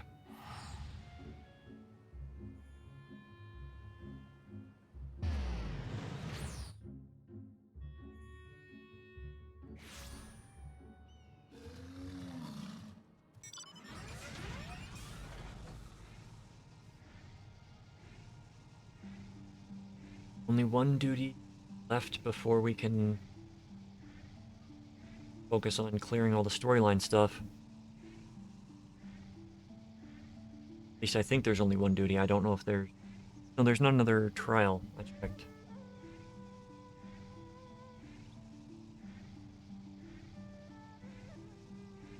And double check.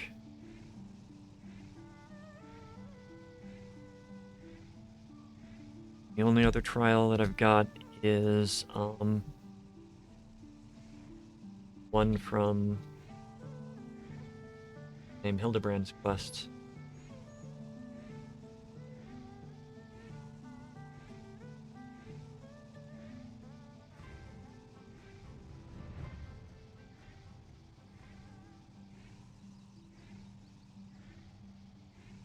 Well, if I had known this, I would have teleported.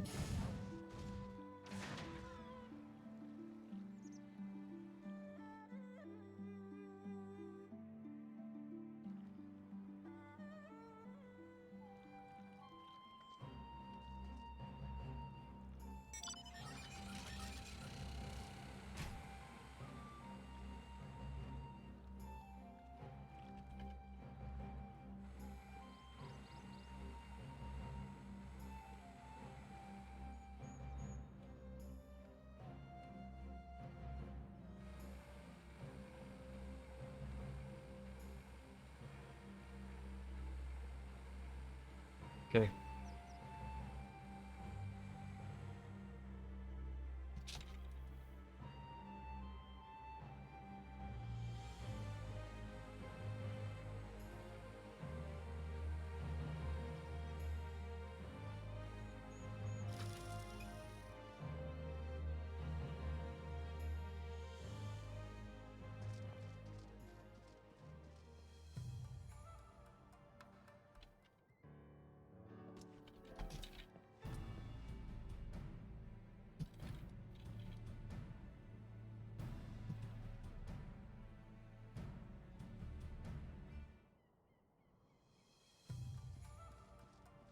Yeah. Speak with Thancred in the Almegan Court. That's gonna be...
Mistress Lee.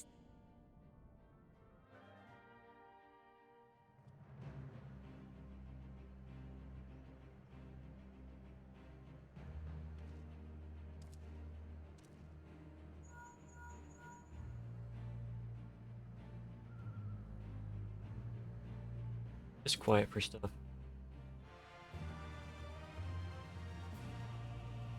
few things just came up, so I'm...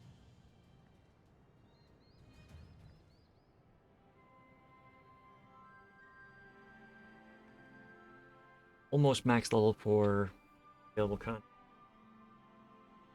Right. Let this finish up, and then we will engage in the Great Hunt.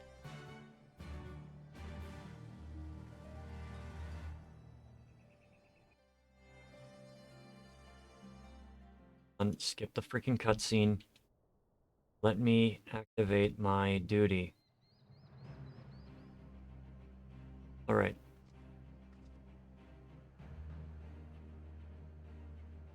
Interesting.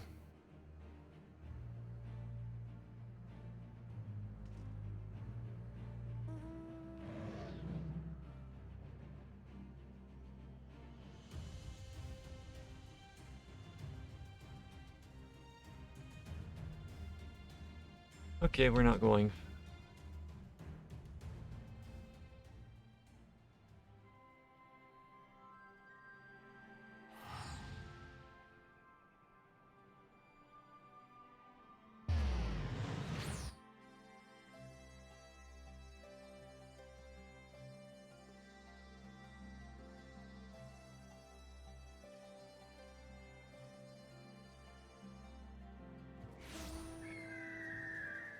I thought we were gonna get in there.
Alright, let's get out of here a little. That didn't help. That did not help at all.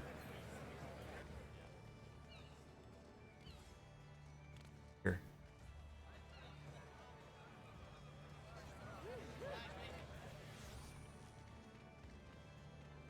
Here we go.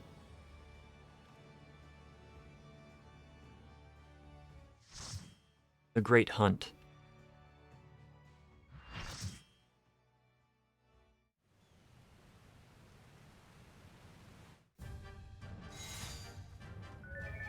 Alright, Rathalos. You have a Mega Potion, you only have 10 uses of it.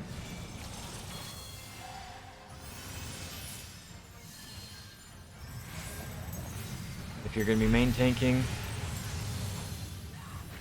make sure to deal with getting your stance up. Do not stand behind the boss.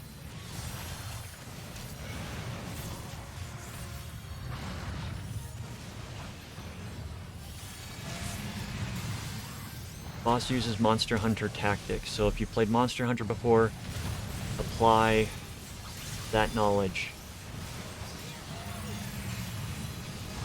Standing to the side, boss will telegraph things like the tail swing.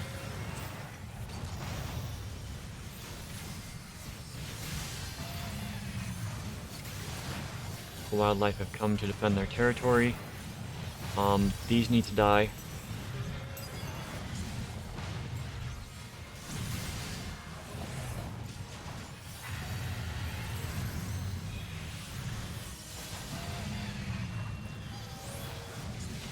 For obvious reasons, they need to die.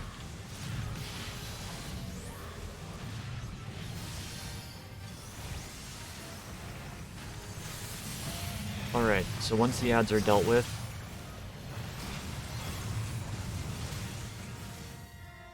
coming at me.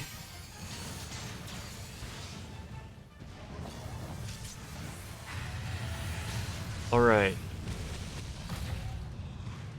You want to kill this big hulking beast as quickly as you can.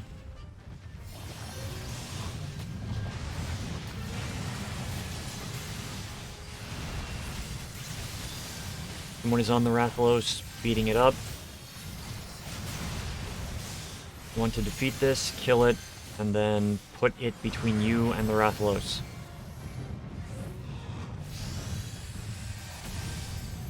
And that is why.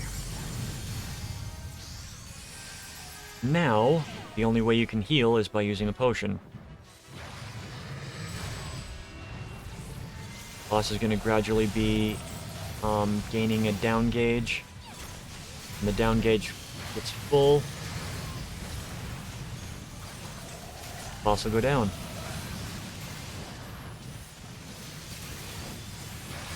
Save your cooldowns for it. Dodge that. Come on. Rush, stun, and poison. Okay. If we can get the boss down, there's a good chance that we are going to kill it.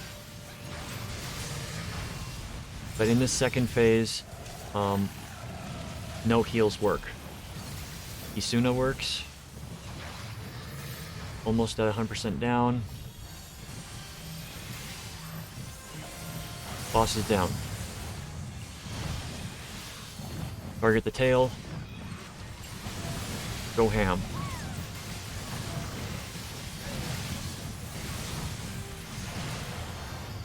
Target the boss.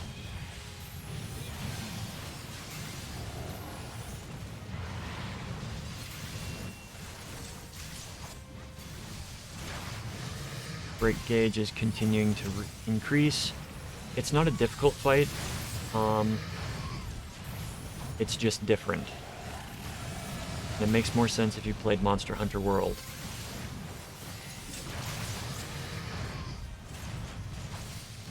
Never be in front of or behind the boss.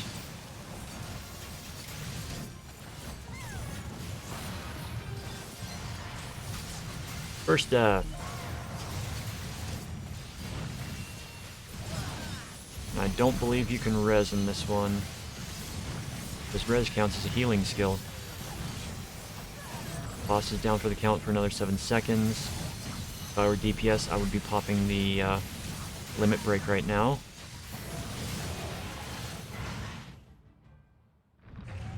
That was the Great Hunt. So remember to use the heals only when you have taken damage. After the fight, remember to come up and go for the tail and back. Technically the head, but get 2 scales. You'll get a different type of scale when you come through and complete it on hard mode.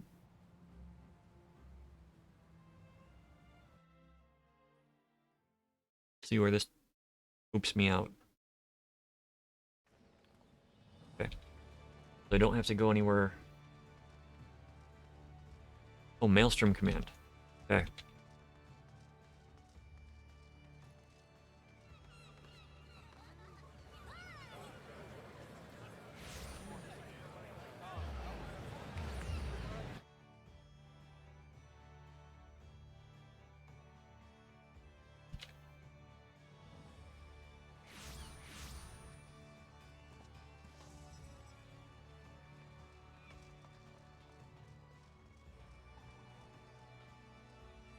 I approve of Daddy Shark.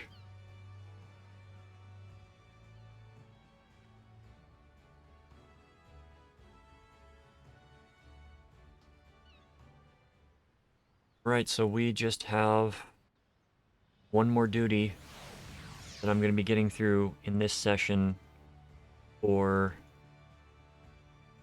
Stormblood.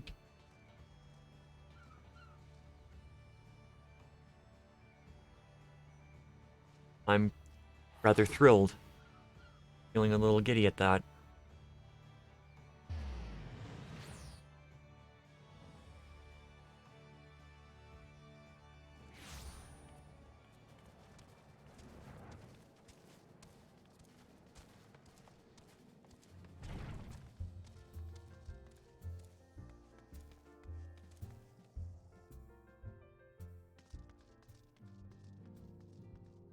Yo, Alistair.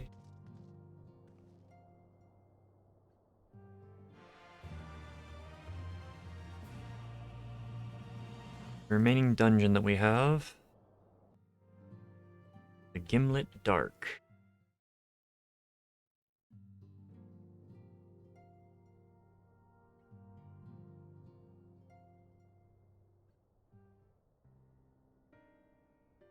And I'm just going to put out there that that dungeon itself is spoilers. Cave.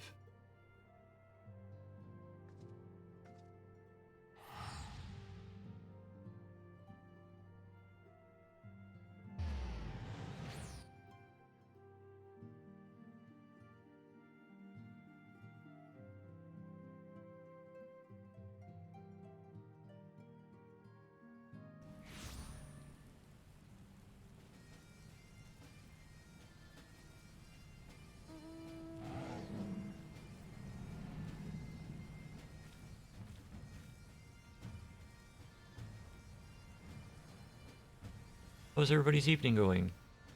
I know I asked at the top of the video, but more people might have come in.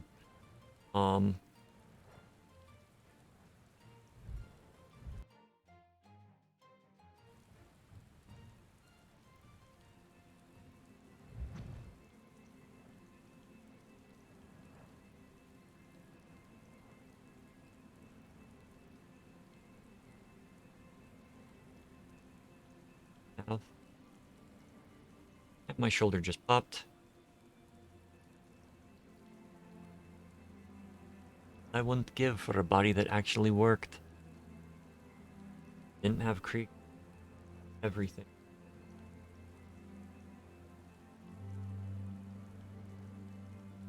Won't talk about it much, but I am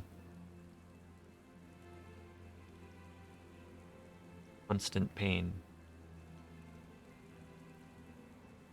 A lot of my and my like did surgery a few years ago to help fix some of it and brought everything down pain level wise, but it's still a problem. Since the surgery, yeah, things have been better, but it's been gradually returning. Still get things done that I couldn't before, but I know that it's a temporary fix. Lifelong problem. And yeah, I could take some of the meds that kind of help it, but the only one that actually helped was giving me hallucinations. Hallucinations are not something that, if you've never had a hallucination, good. They're scary. Like I was sitting at the computer, just having fun, and just I hear my name. So I get up, go out and ask my mother, "Did you call me?" "No, I didn't call you." Funny. I go back, sit down, and I hear my name again, and she's like, that wasn't Mom's voice." And then, like, about half an hour later, everything just in my peripheral vision just started melting. Like slowly melting towards the center of my vision. And, I move my eyes and it stops. It disappears. But if I'm focusing on something... So yeah, it wasn't worth the trade-off. I had drive places and whatnot at the time. And...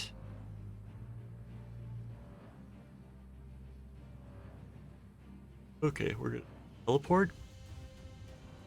I hate that you cannot click over to film an enclave from this map, because you should be able to film an enclave from this map.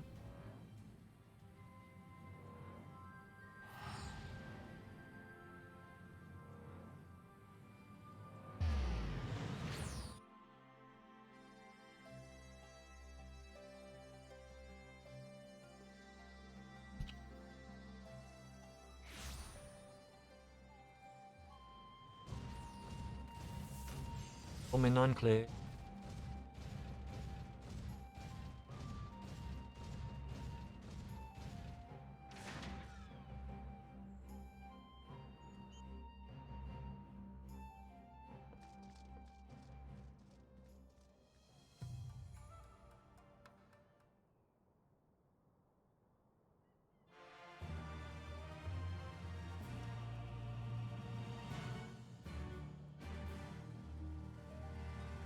So every expansion has a culmination of events, and we are in the third act, heading towards the finale. And the finale in this is basically the final dungeon. So there's going to be spoilers in the dungeon, and I'm going to open the dungeon by saying that it's complete spoilers.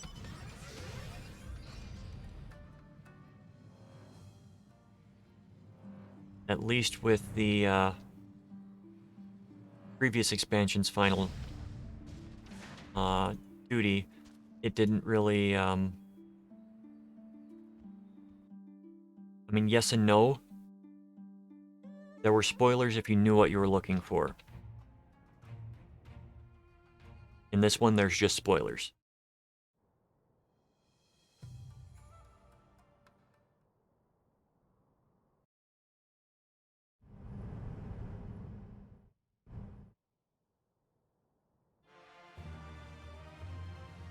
Okay. This should be the one that sends us to the next dungeon.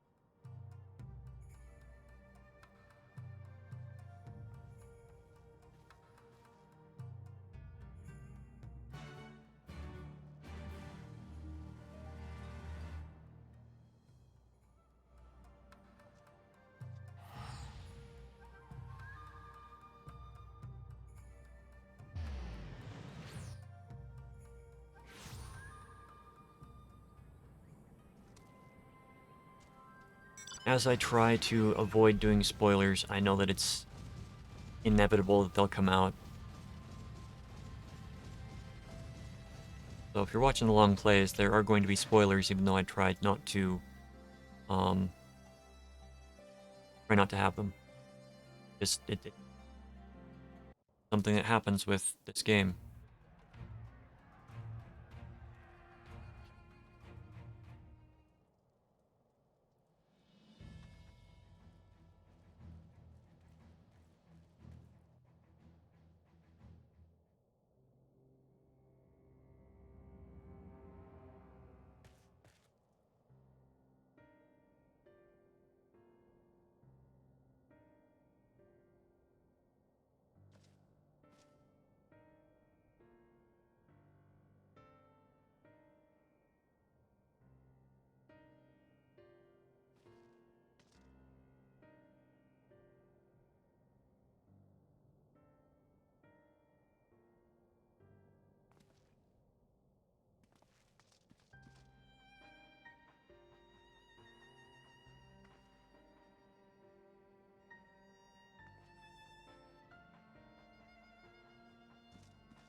Right, people? Alright, alright, alright. This is the final dungeon.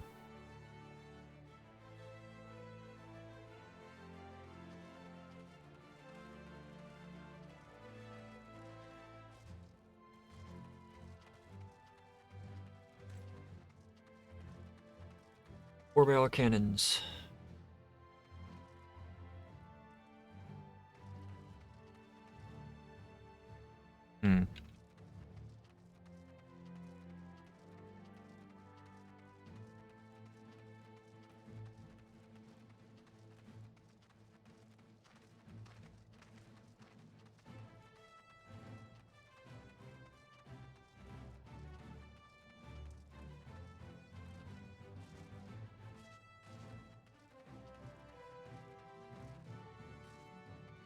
Climb the boxes.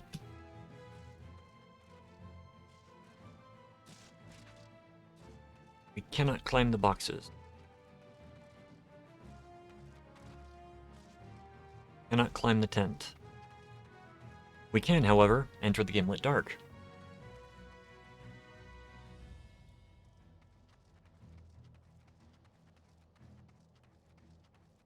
Okay, this is going to be fun. I'm going to try to get through all the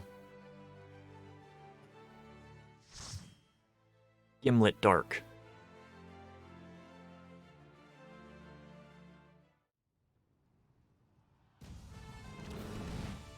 This is a warning to anybody that's watching this one. This dungeon is almost pure spoilers.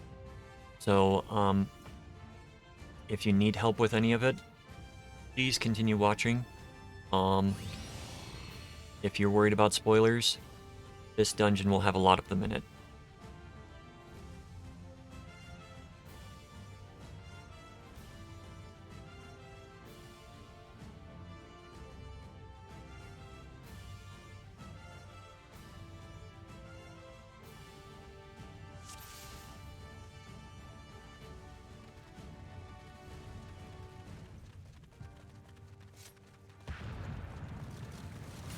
Leave this to me.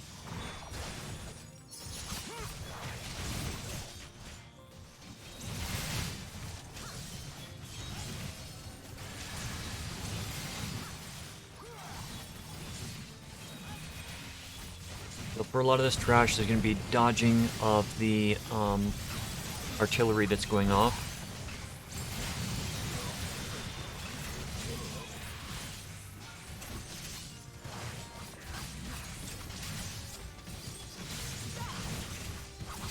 Dodge when the artillery goes off.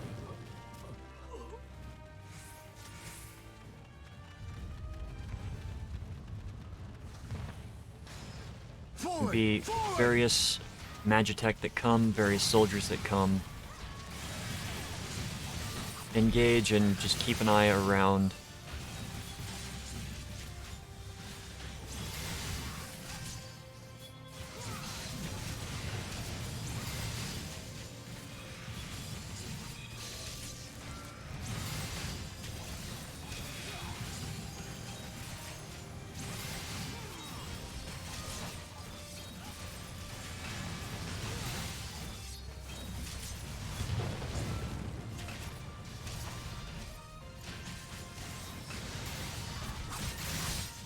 This is another one of the dungeons that you can't really pull large groups unless the area allows it.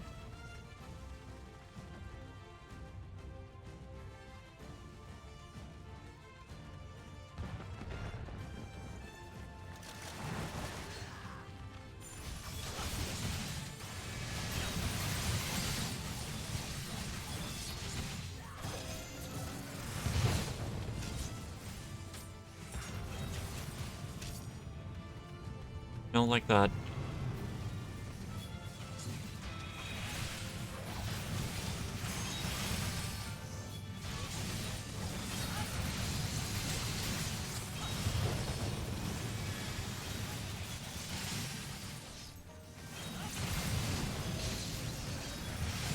Alright, after this group, I think we're at the first boss, which is a giant golden... It's that giant gold thing in the background there. I wanted to say Centurion, but I don't think that's the right word. I know it's not the right word.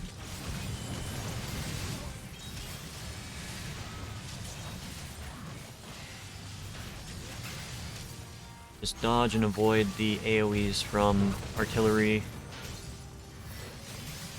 and the enemies that you fight. Colossus, that's the word.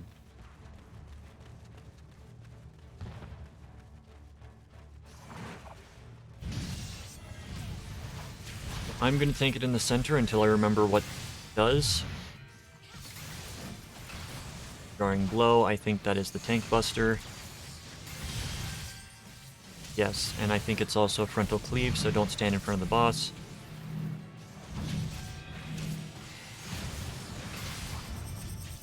Okay. Get behind the boss or get on the side that the rotation is moving to. This is important because it continues round multiple times.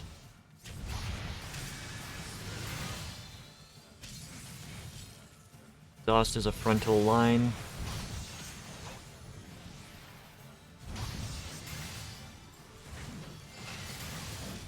Cerulean Vent is going to be grade-wide damage.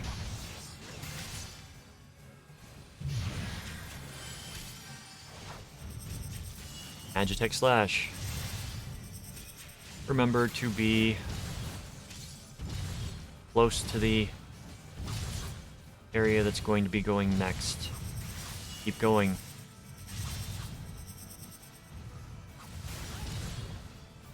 Boss is going to continue.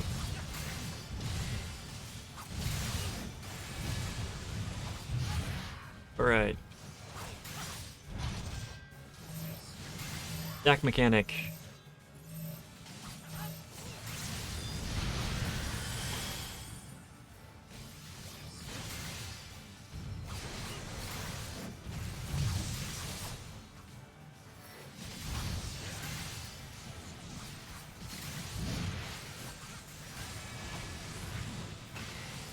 Cerulean Vent, that's probably going to kill them. That killed them. If I'd seen that sooner, I would have started casting sooner.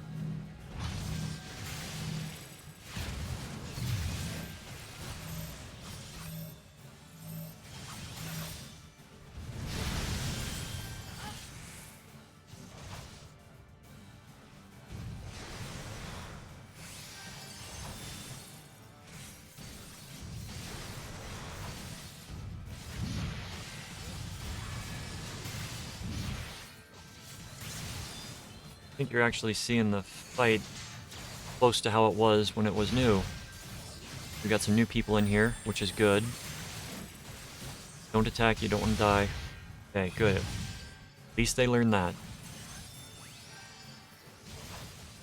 Cerulean Vent.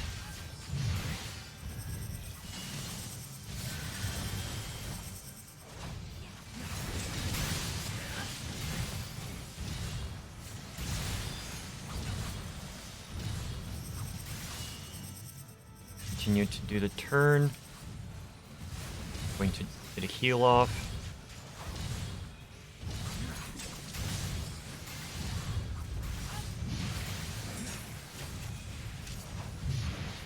Right. Stack mechanic. And they continued to move around even after the stack went out.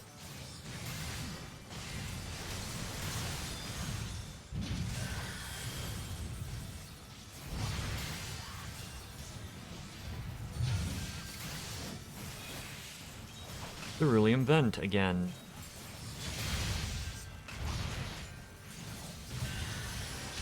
So in these fights, if you are healer, I recommend focus targeting the boss so that you can still heal.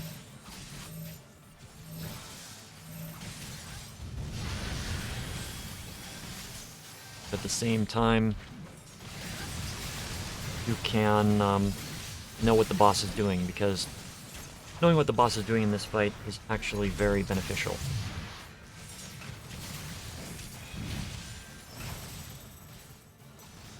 Comes the jarring blow. Boss is down. 375 is the gear that comes out of this last dungeon, and I'm currently wearing 385.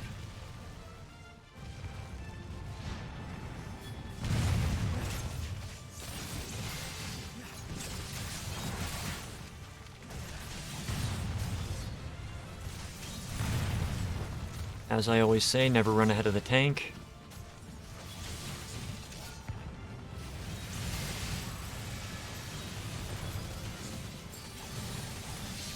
It's just good advice in the dungeon so that you don't pull aggro.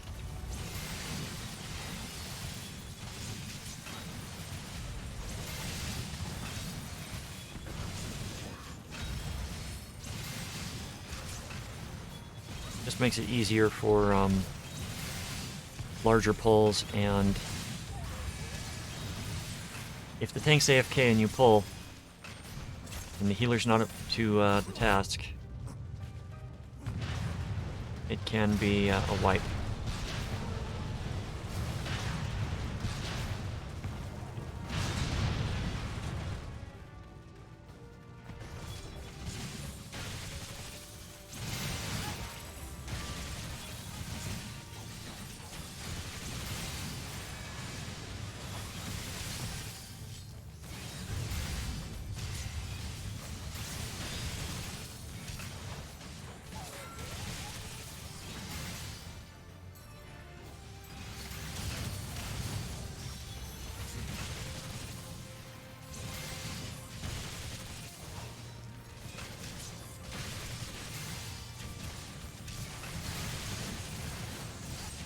Alright.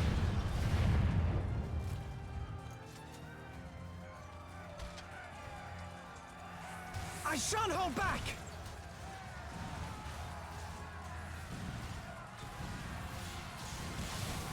Oh, come up, kill things.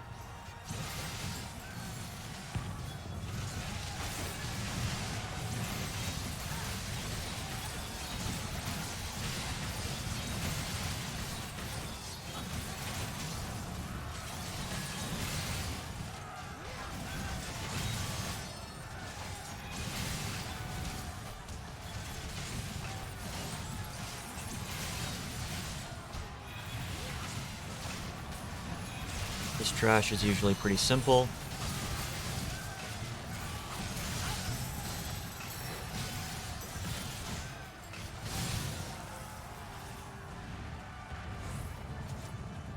And you do have to kill it to advance. Ready? This isn't a boss, but it certainly feels like one.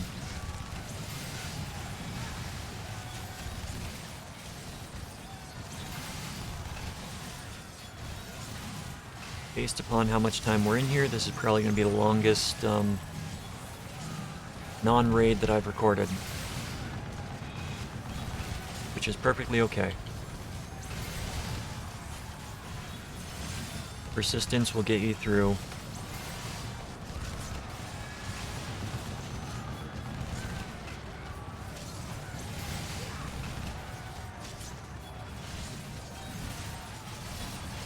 We got the second boss right there.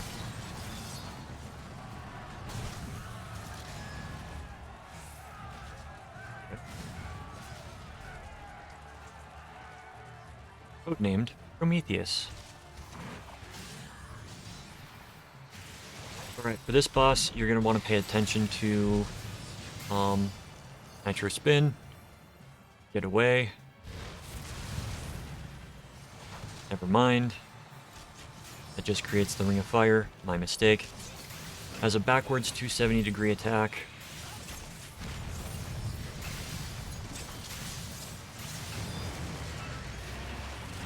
Okay, it's going to dig into the ground, and it's going to come busting out of the side of the rock. You don't want to be in the center, because it's going to shoot across.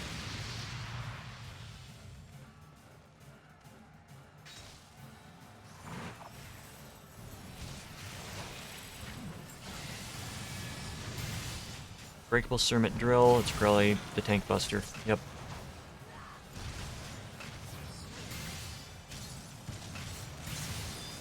Needle Gun. Frontal, 90-degree cone. Oil Shower. Reverse. 270 cone.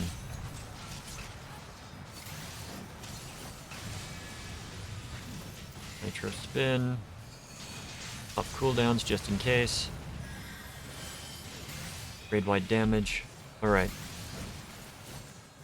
Boss is gonna drill again. Freezing Missile. Okay, boss is drilling again. We're gonna have to watch out for those missiles. In addition to avoiding that.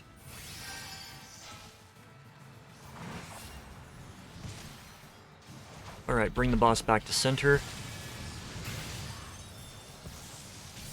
And he should be post shortly thereafter.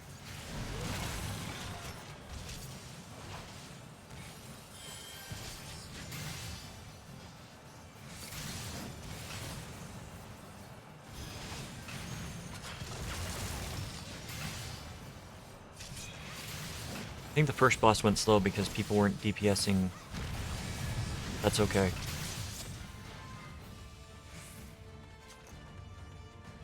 Some people have not mastered the art of DPSing while moving.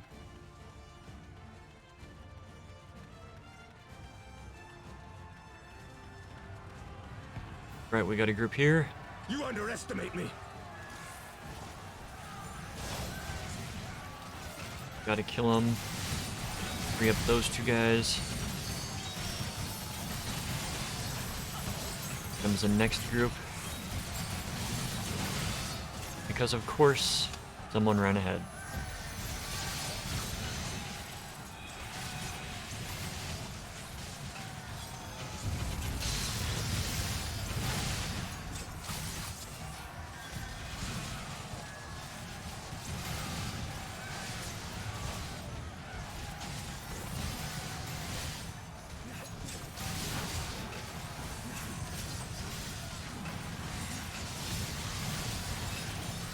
Right.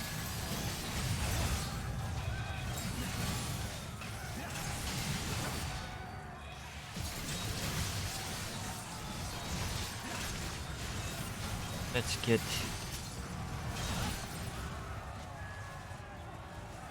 Out of my way! Jola Colossus. Targets 3 random people. They get hit. Random people can include your friends.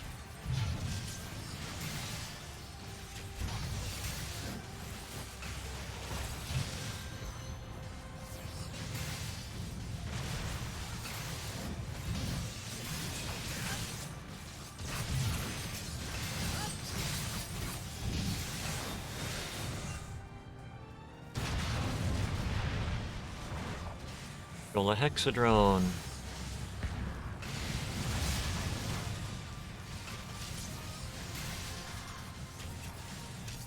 Close.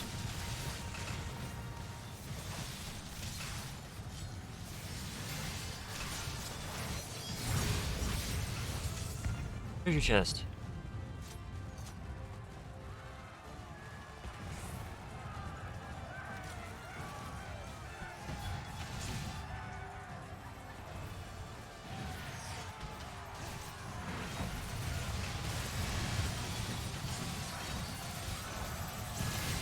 Rip that fire.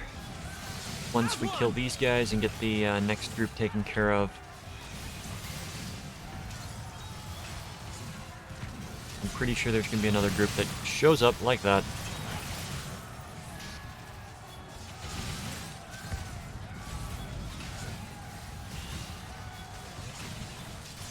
Epicenter AoE. Get away from the epicenter.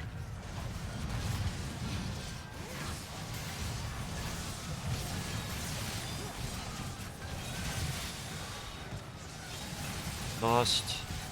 Don't be standing in front of the exhaust.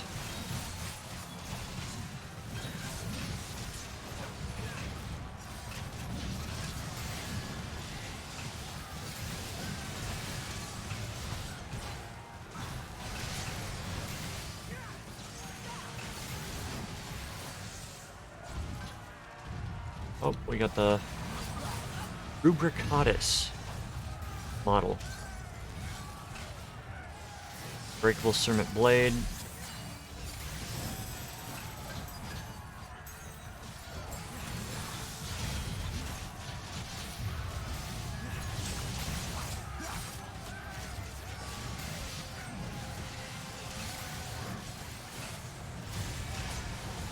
When the Cermet Blade comes up, hide under the shield made by Kane Senna.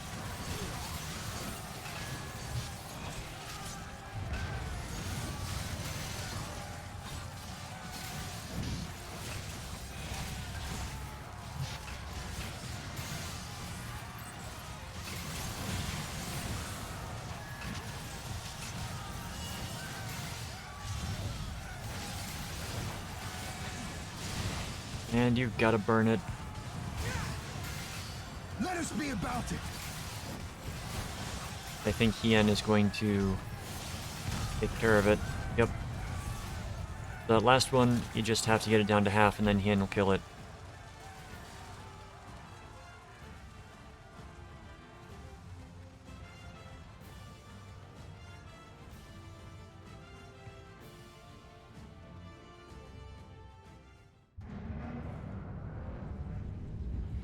Shipping.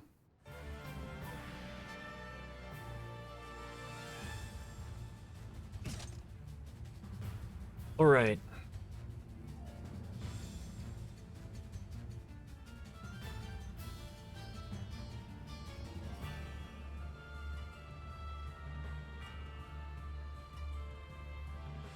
Waiting for the people to be out of the cutscene.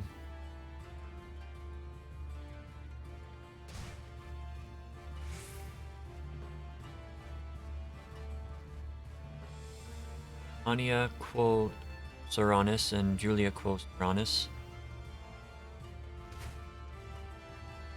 Get which one goes first. Okay. Red one goes first. I'll refer to them by color. So pay attention.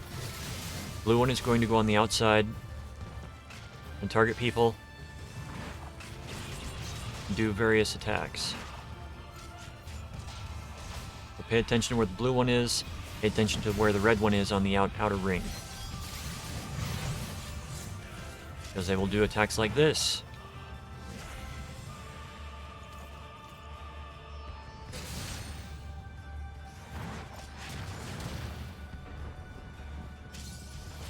Dodge what you can. Some of it cannot be dodged.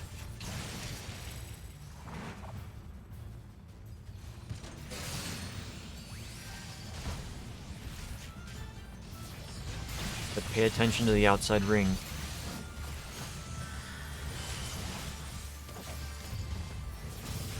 Sending sweep. Get away.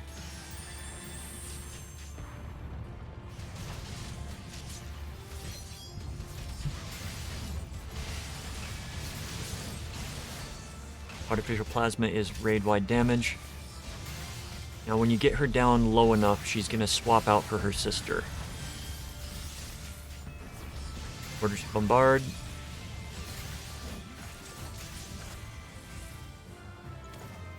You don't want to stack these things because they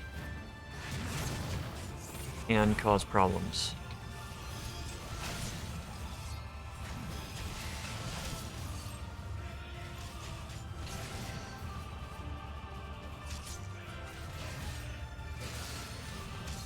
Right.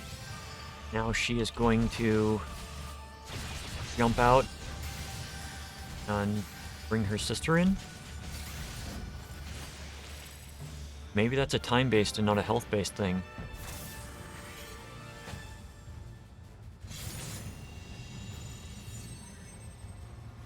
Okay. For this attack, you want to watch where the thing is going and then avoid standing in any of the spots that the line goes to.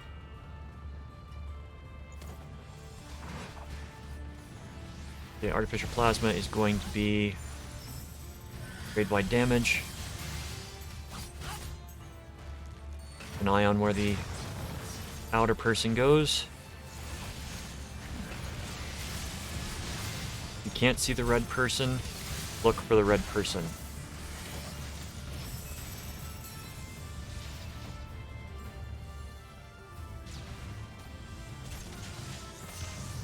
Explode, those two are going to explode. Okay, so there's going to be a chain reaction of explosions. Get the heal off on the healer.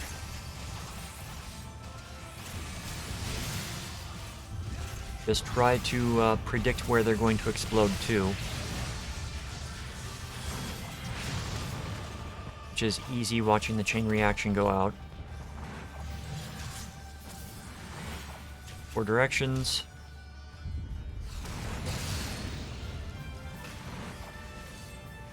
Artificial Plasma is going out, so toss up Divine Veil. I get healed. Everyone gets a shield. Alright. And now that they have both been brought down,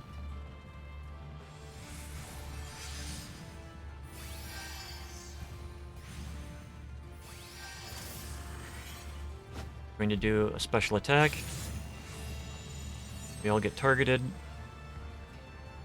Got the dash going out.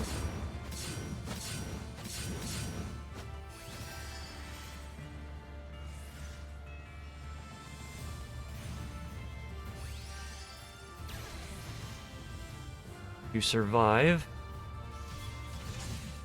You have to beat them both down really fast.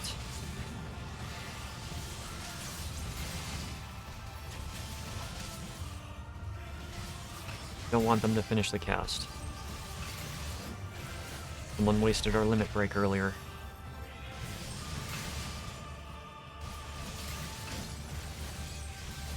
Shouldn't be too difficult to get there.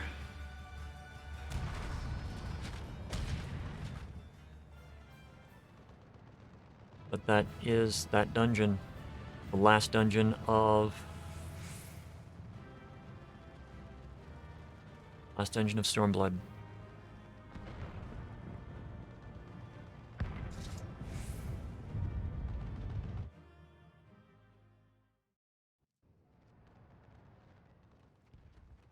So, starting with the next Final Fantasy stream, we are going to be doing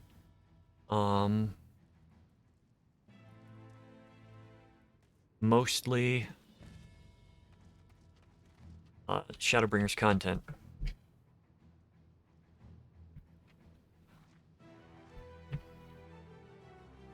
I say mostly because there's still one or two dungeons that might be extremes that we'll go into. But I'm going to be calling it here for tonight. I wanted to get through all of this.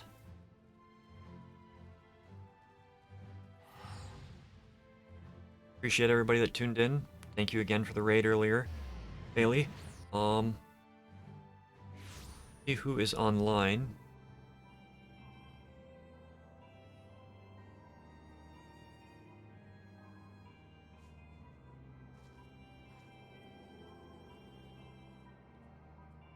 I never get to raid this person, so we're gonna go raid him. Going a long stream, it looks like, for charity, I think.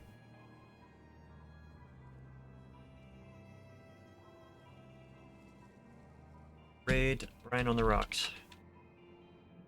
Whoever played Apex Legends, he's involved with that. Not in the sense of, he plays it a lot, but he's one of the people on the team. So, have a good night, everybody. Say hi to Brian, show some love. I will see you tomorrow. We'll see what goes on tomorrow. Take care.